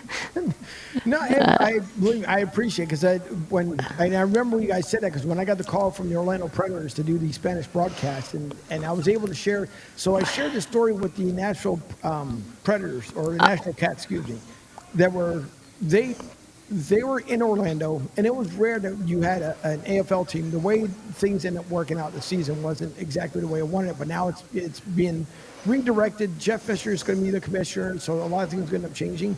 But I remember the three guys over there, the owner and the two broadcasters, and they said, so let me get this straight. You do a Spanish-English version? I'm like, yeah, it usually starts out in Spanish, and in between, to make sure I keep the folks that are watching, I'll do the play-by-play first in Spanish, follow up in English, and go back to Spanish again. He goes, how hard is that? It's nearly impossible, but you got to learn how to be able to maneuver it. The worst part, though, was Miss Robin, because so I could see the play on the field happen, and now I got to, because the co-host I was with, he was back in Mexico, so it made it tough in the very beginning, because there's that delay, that TV delay, the live version of it. So that was the one thing, which eventually, as the season went on, we got better on it. But now it's to the point where there's people starting to reach out and starting to say now, like, hey, would you like to team up and do this, different things. And then the Copa America that just happened here, that was fun, because it was, it's a different venue when you are now amongst your own peers, meaning your own culture, and you now have to come over the PA announcement, knowing and listening of what you sound like. Hopefully that all comes across. The only worst part about that was, so when you take something, and Dylan made me laugh about this, because he was like, so can you read Spanish and English? I'm like, it's a silly question, but yes, it's what you do. You translate stuff. Mm-hmm. So there was supposed to have been a script that I was supposed to have in Spanish that was supposed to be written by the clubs, and apparently they have forgotten. Uh-oh. You take an English version of a document, and you now on the fly have to translate this in Spanish. Well, that's exactly what ended up happening. That day, I was a different document. And then the person comes in, and they were like, here's your document. Here's what you're going to go with. I'm like, are you freaking kidding me? So it was beyond nerve-wracking to be able to do so. And for those who couldn't obviously see me, because being up in the broadcast booth, I was sweating bullets. Oh, I bet. For the mic. But the flip side of that was doing my first Spanish goal in Spanish. Man, that was exhilarating. I bet. We were listening to you on that game, and we were just like, wow, he sounds so fantastic.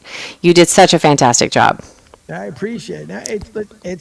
It's fun. I'm very fortunate, as things have continued to just grow slowly but surely.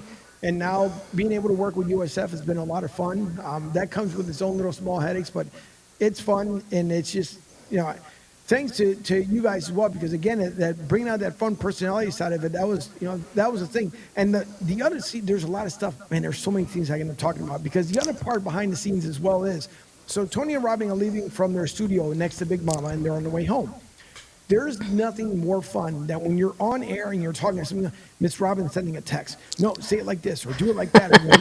And that's the fun part, because then at least, like, you're getting live criticism. And one thing that you have to do in this business is you can't take a lot of things to heart, because if you do, there's no way in the world, like you guys always say, the personalities never shine. But it was always fun to hear you guys going back and forth and, saying what you have to say. The music, which obviously that became a fun part of it. Yes. The very first broadcast, as we were getting things underway, the best part was that Tony and Miss Robin say, "Hey, Angel, are you going to play any music?" And then I put the music in, and mind you, Miss Robin was drained that day. And then the music stops. I come on, and she's like, "Wow, I really got into it." Yeah. It was fun. So those are memories that will never go away because it was just the process in it and the things that happened behind the scenes. It was fun, but man, it were pain in the asses. And then there was times where Miss Robin and I were like, "No, wait a minute, this didn't sound like this yesterday. Why does it sound like this today?" Yeah.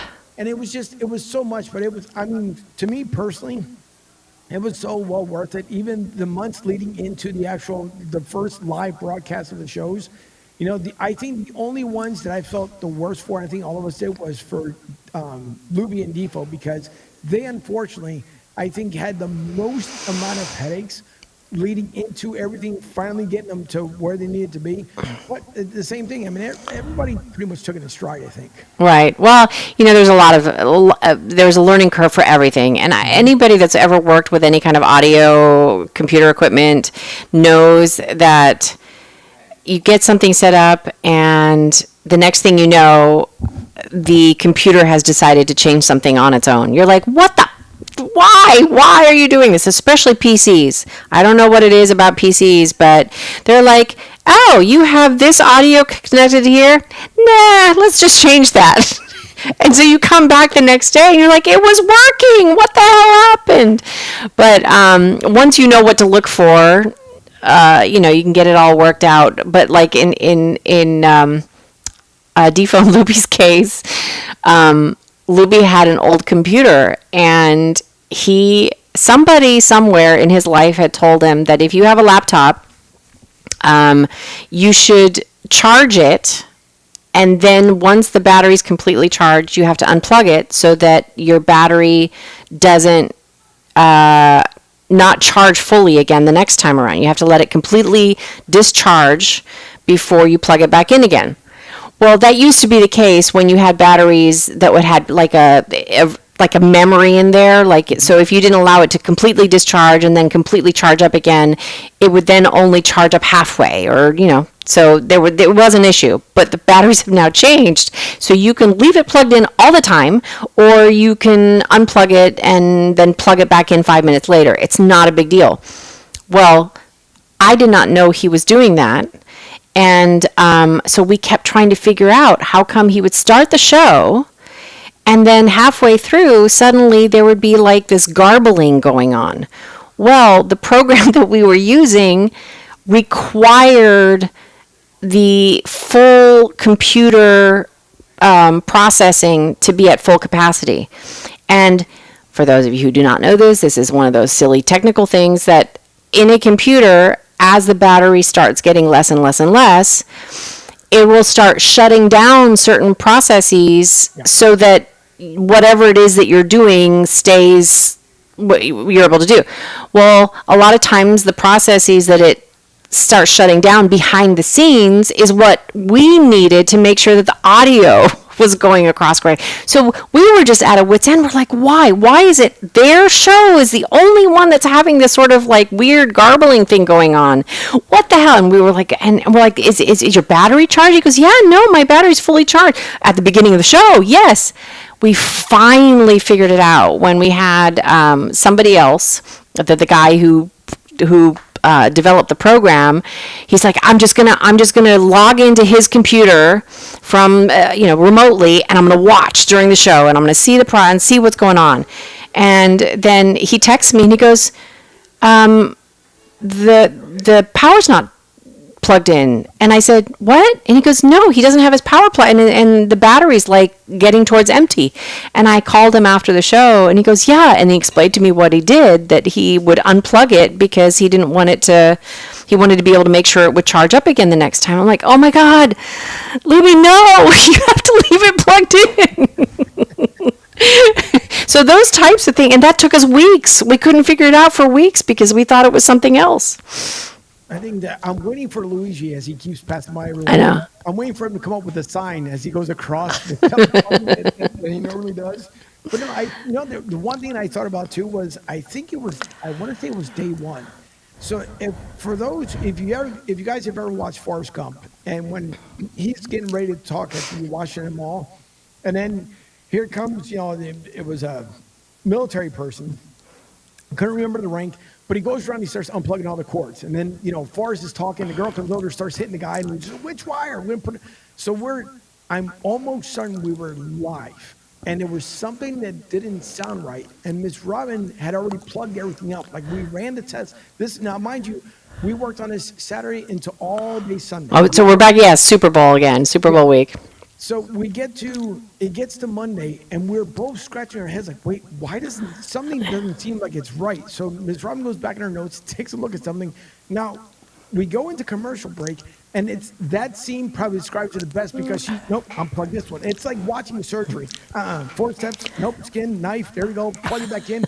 And then we come back from commercial, and it was like nothing happened. Like everything just went right on schedule. So it happens in your life. Yeah, and you have to go with the flow.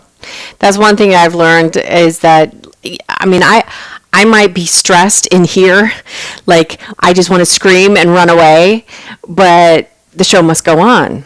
You have to figure it out. You have to. Yeah, I'm telling you, that was for me to be able to spend the time that I did with you and Tony.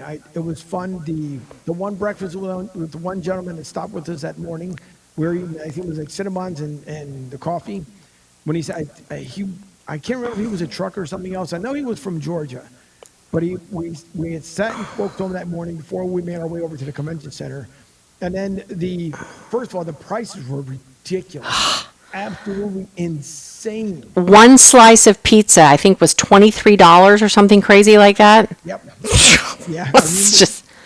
Remember Tony talking about that, and we had our first dinner, even though we were. Now, I want to say our second dinner, I think we were more exhausted than the first one. The first one, I think, was just the fun of being there and making sure that we had stuff ready.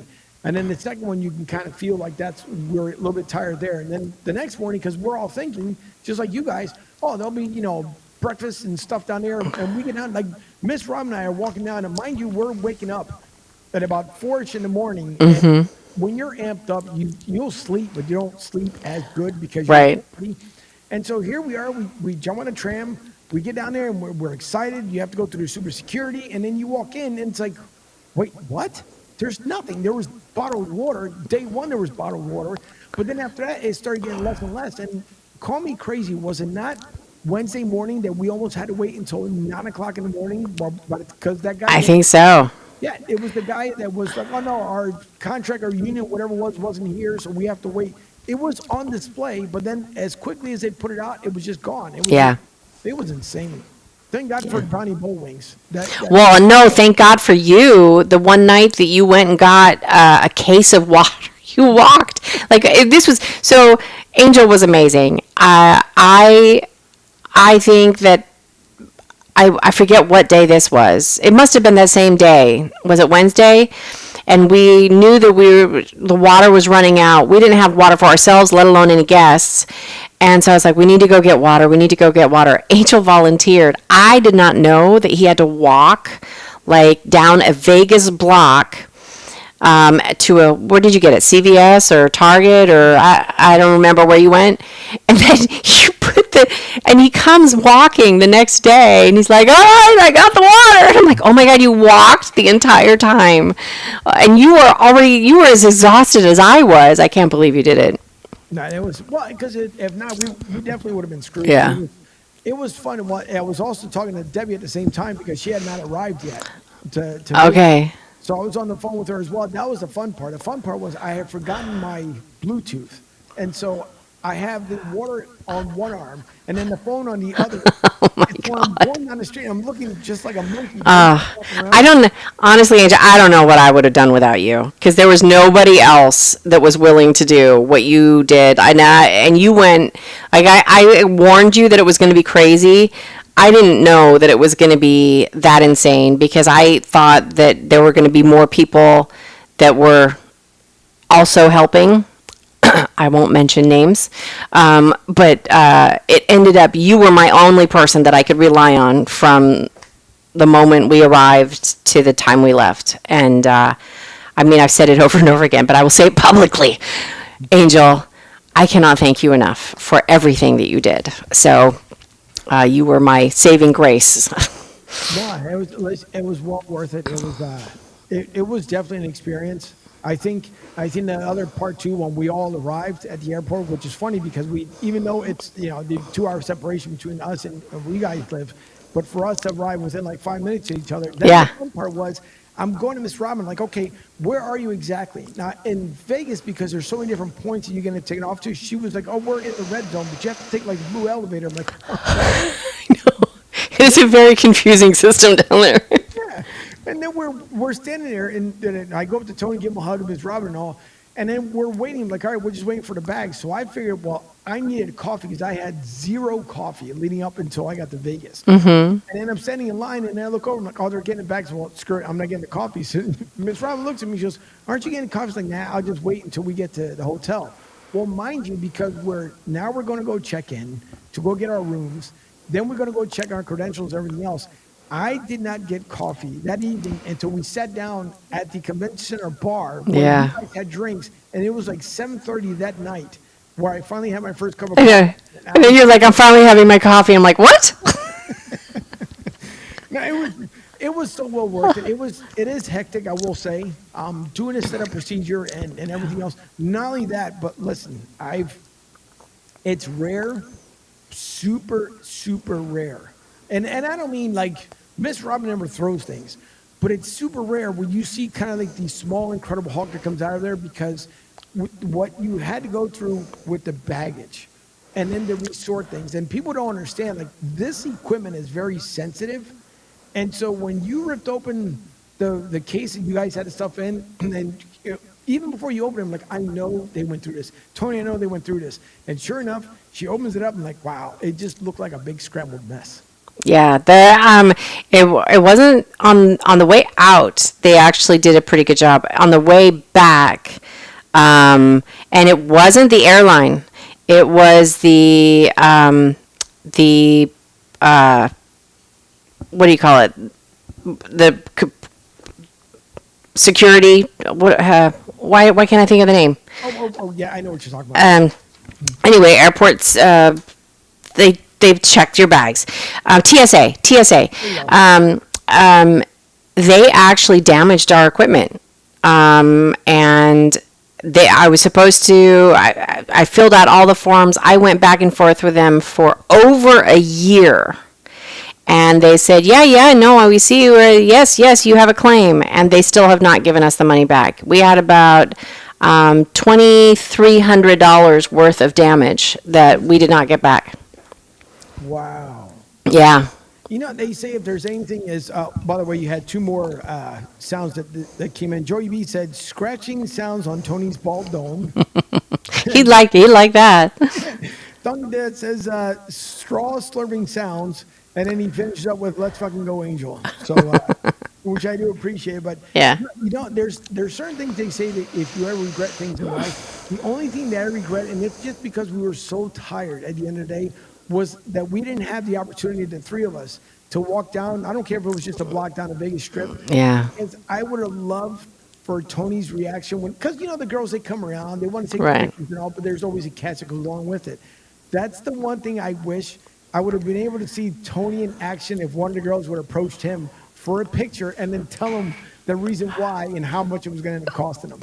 Well, we were so tired every day. Yeah. That we just went, we like ate and went back to our rooms and just fell asleep because we were getting up really early as well. And I want to say, Phoenix was pretty exhausting, but we still had more time.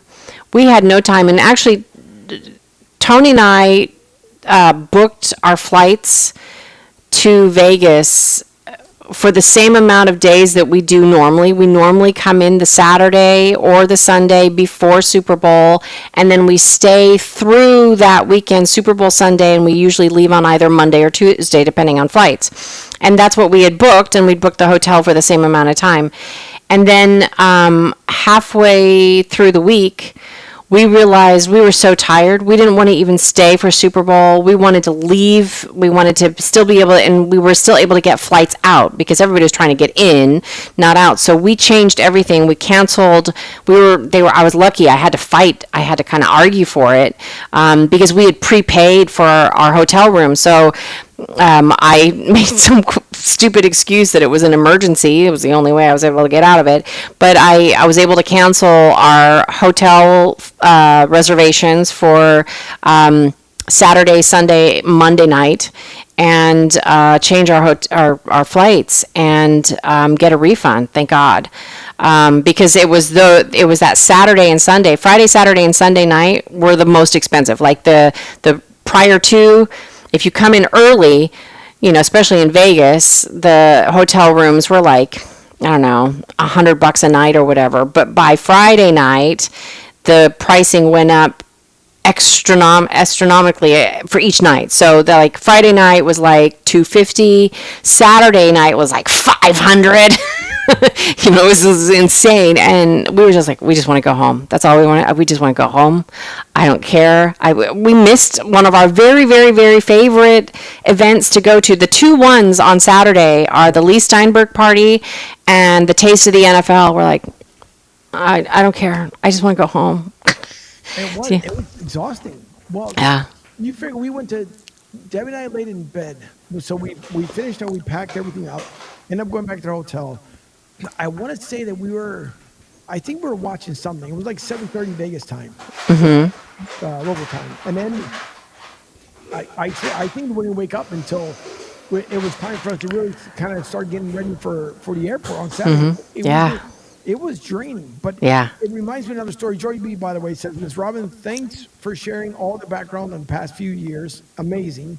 Love you guys. Angel, keep doing what you do. Thank you. It's Joy B. Thank you, because Joy B has followed the shows. I can't tell you for how long. As a matter of fact, Joy B started following when you guys came on prior to the 100th episode, and that night was even a lot of fun. Back, I can't even believe how quick that went by. But one other story I'll share here. We go on into bonus time, and that's fine because it's my network. We can do whatever we want. But the best part was, so Monday night we go to media night at over at Legion Stadium, and we're wanting to take the bus. I mean, we literally were done with the broadcast with the bags and stuff that we had in our hand. Go to board the bus. So this was nonstop action, and we're providing for everybody.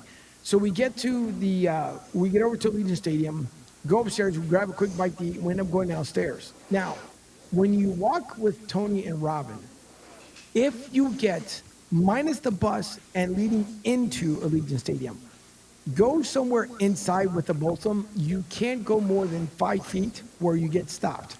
So that was night number one, and we're just trying to do the loop around the horseshoe to come from the one, obviously from the San Fran side over to KC side.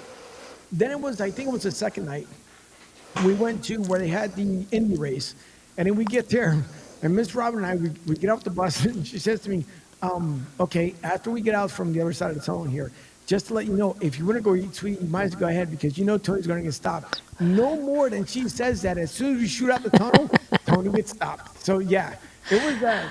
But it's fun, though, because, again, watching how many people came across to Tony, and even after we met, so we must have been there for like 2 hours. Chilly night, I will say, probably the coolest night of all nights we were there. But we meet by the cars down on the first floor, and end up. I ran to Duncan Dad and Lady Levon. By the way, Duncan Dad was like the Houdini. You would see him 1 minute, and the next minute he was gone. And then you would see him again. It's like, bro, where were you? Oh, I was talking to so-and-so. He'll be over in a minute. Duncan Dad was amazing, too, because it was just fun. He was literally like a magician, just popped at different times. But we end up, as we're getting ready to wrap up and we're getting ready to board the bus, I kind of looked over because you asked if I ate, and like, oh, yeah, I grabbed something. I didn't even know if you guys ate that night because it was everywhere we stepped, we got stopped. Yeah, I don't know if we ate that night either. I don't think you guys did. I don't think we did. Because it was nuts, but it was, it was fun. I will say for my first Radio Row experience, I couldn't have been with two better people because it was so much fun, chaotic, Lord knows it was. It is chaotic. Yeah. Well, just real quick, since you brought up Duncan Dad's first experience at Super Bowl was in Phoenix. We brought him out there when he was working on the show with us, and talk about somebody else who just picks things up like that. He's been fantastic, and he's learned a lot, and he's doing so much stuff on his own now. Very, very proud of him, and we'll actually be going, I think he's going with us to New Orleans. Now, we don't know yet exactly what it's going to look like. We're not going to be doing the full shows like we did last time, obviously, but we will be out in New Orleans for the Super Bowl this year. And Duncan Dad will be there with us. And there's one other thing that I just want to clarify just real quick because I know that we're already in overtime, and I'm not going to go into any kind of detail because that's not... I don't want to do that here on the show. But I want to make sure that people understand that at no point anywhere was Angel part of TBSN not continuing. Our relationship with Angel has always been good, will always be good. We love him, and he is an amazing, amazing guy. So I just wanted to clarify that for anybody that had any kind of doubt as to the things the negative things that happened with TBSN at the end has nothing to do with Angel. No, listen, I appreciate it, and maybe I'll leave this little hanging chat because you just said that we may not have the same thing. I'm going to leave that there. What is it to be continued as a lot of people, or the TBA to be announced? Just hang on, folks, because if last year was fun, which is actually February this year, which is just, it just seems like a blur. Just hang on, folks, because there may be something in the works. You never, ever know. So it may just be a fun time in February, once again, New Orleans. Because there's no way, first of all, there's no way in the world could you not end up in New Orleans with Tony and with Robin and not have the fun, because we really didn't get the opportunity to have like that one dinner at the very end, because we were fried. Yeah. I'm not gonna lie to anybody. We were absolutely fried by the end of it. And as much fun as, Ms. Robin and I had on, like, our time literally was the 15-minute walk shuttle to the convention center. And then after that, it was, come on, let's go. So the shuttle that ran from Excalibur to the convention center, every morning, Angel and I were the first people. We were waiting for the whatever guy to finish sweeping up and unlocking all the doors to let us in, because we were the first ones on the very first shuttle every morning. It was yeah. Not to include the guy.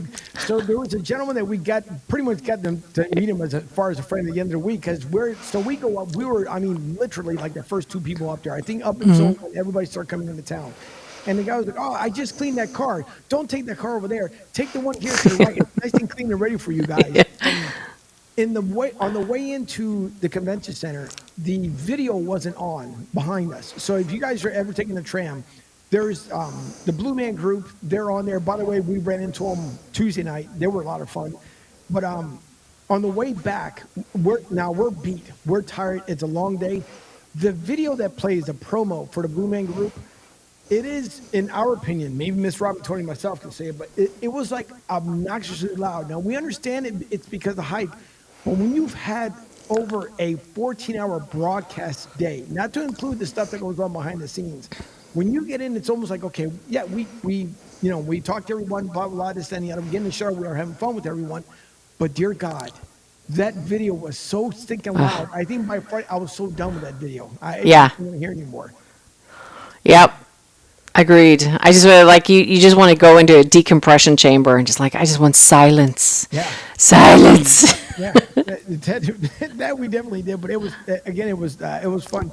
As we get ready to close out here, Joey B says, "Was that breaking news? What Robin just said? Tony doing shows from New Orleans?" We don't know if he's going to be doing shows, but we're going to be out there. If nothing else, Tony might be on because Tony is a personality enough that other shows want to have Tony on. So he might be just in that capacity where he's the guest on other people's shows. We don't know yet. But Tony and I have not been to New Orleans together. And Tony, it's one of his favorite Super Bowl locations is New Orleans. So we're like, we got to go. We got to go in one way or another. So we're going to be out there. Just don't know what it's going to be. I think the only thing that I'll say towards the very end here is Joey B says, Tony Bruno, Michael Irvin's segment last year's Super Bowl show was epic. That was fun. Even before Michael Irvin came on camera, that was fun. And then Flavor Flav to walk up and say, hey, man, I've seen you a long time, and a hug. It was just, man, that was fun times. And, of course, Michael Irvin didn't want to drink because he's like, no, I'm not getting fired. And Tony was like, no, you're not going to get fired. You're not getting fired. But it was just, well, it's funny because so Michael and Tony obviously go way back, and they drink the same drink, vodka crayons. That's their signature drinks, like they've always had. So Tony had who was it that brought the vodka? Was it? Who's our comedian? Bert Kreischer.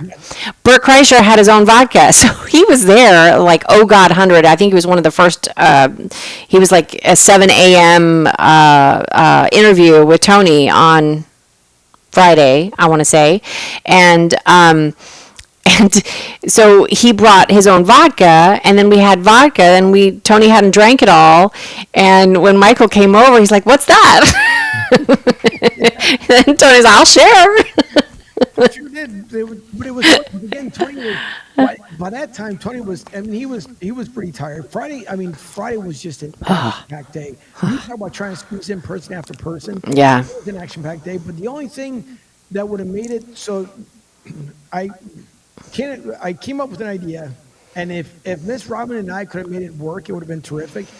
We had said, what if Camping World possibly would have sponsored a camper for us to travel cross country and then put the cameras in it? How much more fun would that have been to Vegas? The only it would be so much fun. Yeah, the only thing that I didn't even think about it was like on the way back, if we would have been so burned out, we probably would have to take an extra day just to sleep to be able to get in to drive. We would have had a driver for us because we would have gotten in an accident if we tried to drive. Yeah. We would have had to have a driver for us so that we could sleep in the back. That would have been a great video of the end. We're driving back, all of us is like, Yeah, it would have been. But hey, who knows? Camping World, I'm just saying, New Orleans. I like it. Hey, we can just make it a fun bus going all the way up to New Orleans. But no, listen, Miss Robin, which, by the way, you guys, as long as Miss Robin doesn't mind, will not be the last time you guys will see her here on the network. But it's always, I enjoy her. I have fun. There's a lot of stories that we've shared kind of back and forth, and just I think you don't build an amazing friendship for many years as a listener, and then to be able to work next to them. And I was never treated as an employee. The relationship was always like a friend, and that's the one thing I do appreciate. I'm forever grateful for Tony and Miss Robin because it was to come after you guys. It was a huge honor. To this day, it's always been a humongous honor, and I'm just forever grateful. Even with Tony taking time when he was busy, when you guys were back in Philly to come on there, especially the 100th episode, that was fun. That must have been like 14 of us that night going back and forth. That was fun. And also, just so you know, we started up Into the Night again. So Friday nights, we are on X, Facebook, No Filter. If you're on No Filter, if you're familiar with nofilter.net, go on there. You can see Tony's schedule as one of the hosts, and No Filter is a little bit unique. Obviously we have the video and the audio in multiple places, but on No Filter, you can actually join via video as one of the listeners. You just knock and you come on. So that's really fun. So you can go on there, and that's Friday nights from 7 p.m. to 9 p.m. Eastern. And now Luigi has joined the mix. I know. Luigi's back on. So Luigi is trying to see if Florida is a place for him to move down to as well. He's a little bit disillusioned with what's going on in Philadelphia as well. So he came down here, and he used to be part of the Into the Night show all the time. And it's fun being able to have him be part of the show again. Has he gone up to the villages yet? He has not. Maybe he can find a sugar mama up there. Good idea. Yeah, might not be bad for him. Yeah. All right. Well, anyway, Joey B says Tony and Robin together in an RV for 4 days. That's a Netflix series to happen. Listen, it would be fun. That definitely would be fun. But Listen, thanks. Don't forget to say, by the way, thank you to Tony. I know he was pulled a long morning. I do appreciate Tony. He knows it, but love you guys. I appreciate it. Can't wait for the day to be set. And what you guys are gonna have to do, because one thing that everybody won't be able to come, so just put a camera and then just do just like a regular show. Just throw it out there so visually those who want to join virtually can do so. You'd be Okay, yeah. it could be good. Duncan Dad says yes. Don't forget vote November 5th. That is very very Yes, or important. earlier. Yeah, or earlier. I think we've always voted on the day of, but I'm actually kind of curious to see how it's different to vote early. So we might actually vote early this time. I always wait to that day. We do too, but you know what? There's been too many shenanigans over the last couple of elections that I think that voting early might be a good idea this year. Like, you don't want to wait and then have there be issues and then you can't vote because, hey, we're hearing it already where they're like, oh, the power's out or whatever. So just, make sure that if you have the time, vote early. Yep, I see. So you have Yeah. to, and just make a difference. And then if you can, by all means, always watch what they do from start to finish. You know what you fill out on your ballot, but wait until they actually register it and make sure the person you voted for. I don't care if it's a congressman, whatever. Make sure you guys always hang around to see exactly. Who Yes. you voted for. Well, here's something that people don't know. It says everywhere that you're not allowed to take film or pictures inside the voting location, but you are allowed inside the voting booth. You are allowed to take a photograph of your own voting ballot. So this is what I would suggest to everybody. Just take your phone, and once you've filled out everything that you want to fill out, take a picture of it before you hit enter, especially if it's electronic, and that way you have a record of what you voted. Yep. So Drew, just Yes. make sure you do the right thing, regardless. And folks, listen. Everybody knows this has probably been the craziest 3.5 years in our lifetime, but just make sure that you go out there and do the right thing, and don't get into arguments with your family, because in the end, we all got to freaking love one another. Exactly. And I mean, no matter who wins, and no matter who you believe should win, you and your family are the ones that are going to have to survive through this till the end. So, alienating the people that you love and love you just because of politics is stupid. It really is. It just makes no sense at all. And it's going to last for 4 years. And then it's going to be somebody else. And you really want to make life decisions based upon somebody that you might or might not like for 4 years? Yep. It's just, don't do that. Nope, not at all. And even John Nichols says go out and vote with the emoji. Yes. That's Vote, vote, vote, vote. Yep, indeed. So, all right, listen, say hello to once again to Tony and Luigi. Hope you guys soon, the house will come together. So that's going to be, Once that baby's done, we are going to have the biggest freaking party. I already told you I'm going to be the cabana boy. See, senora, what do you need? You and the Tony. All right. I can't wait. Well, listen, thank you, Miss Robin, once again. I do appreciate your time this morning. Thank you. So I will talk to everyone. Come again on Friday, of course. Friday will be the party line, as we always do. Gas Pump Guy will be calling in. Mike Fuji. Duncan Dad, of course, will be joining me as well on Friday's show. Don't forget, Pete is still on vacation until next week. And Duncan Dad says, as we get to exit out the show here, difference in politics are okay. Cowboys fans, nope. Get your priorities straight. Exactly. And then later on today, of course, my hermano, The Drive with Q, Rich Quinones, he'll be on tonight from 4 to 6 p.m. Might be 5 o'clock, but he'll be on at 4. And then the basketball show is back, Talking Hoops, with the gang. Coach Matt, Coach Johnson, and Ron Briscoe will be on tonight at 8 o'clock. So for that, thank you all for listening to Martinez Company. We will see you all come Friday. And that there. Bring you up. Yep, Miss Robin. Thank you. Thank you. Thank you. I do appreciate it. Yeah, ended up with what is 1,798 folks. Yeah.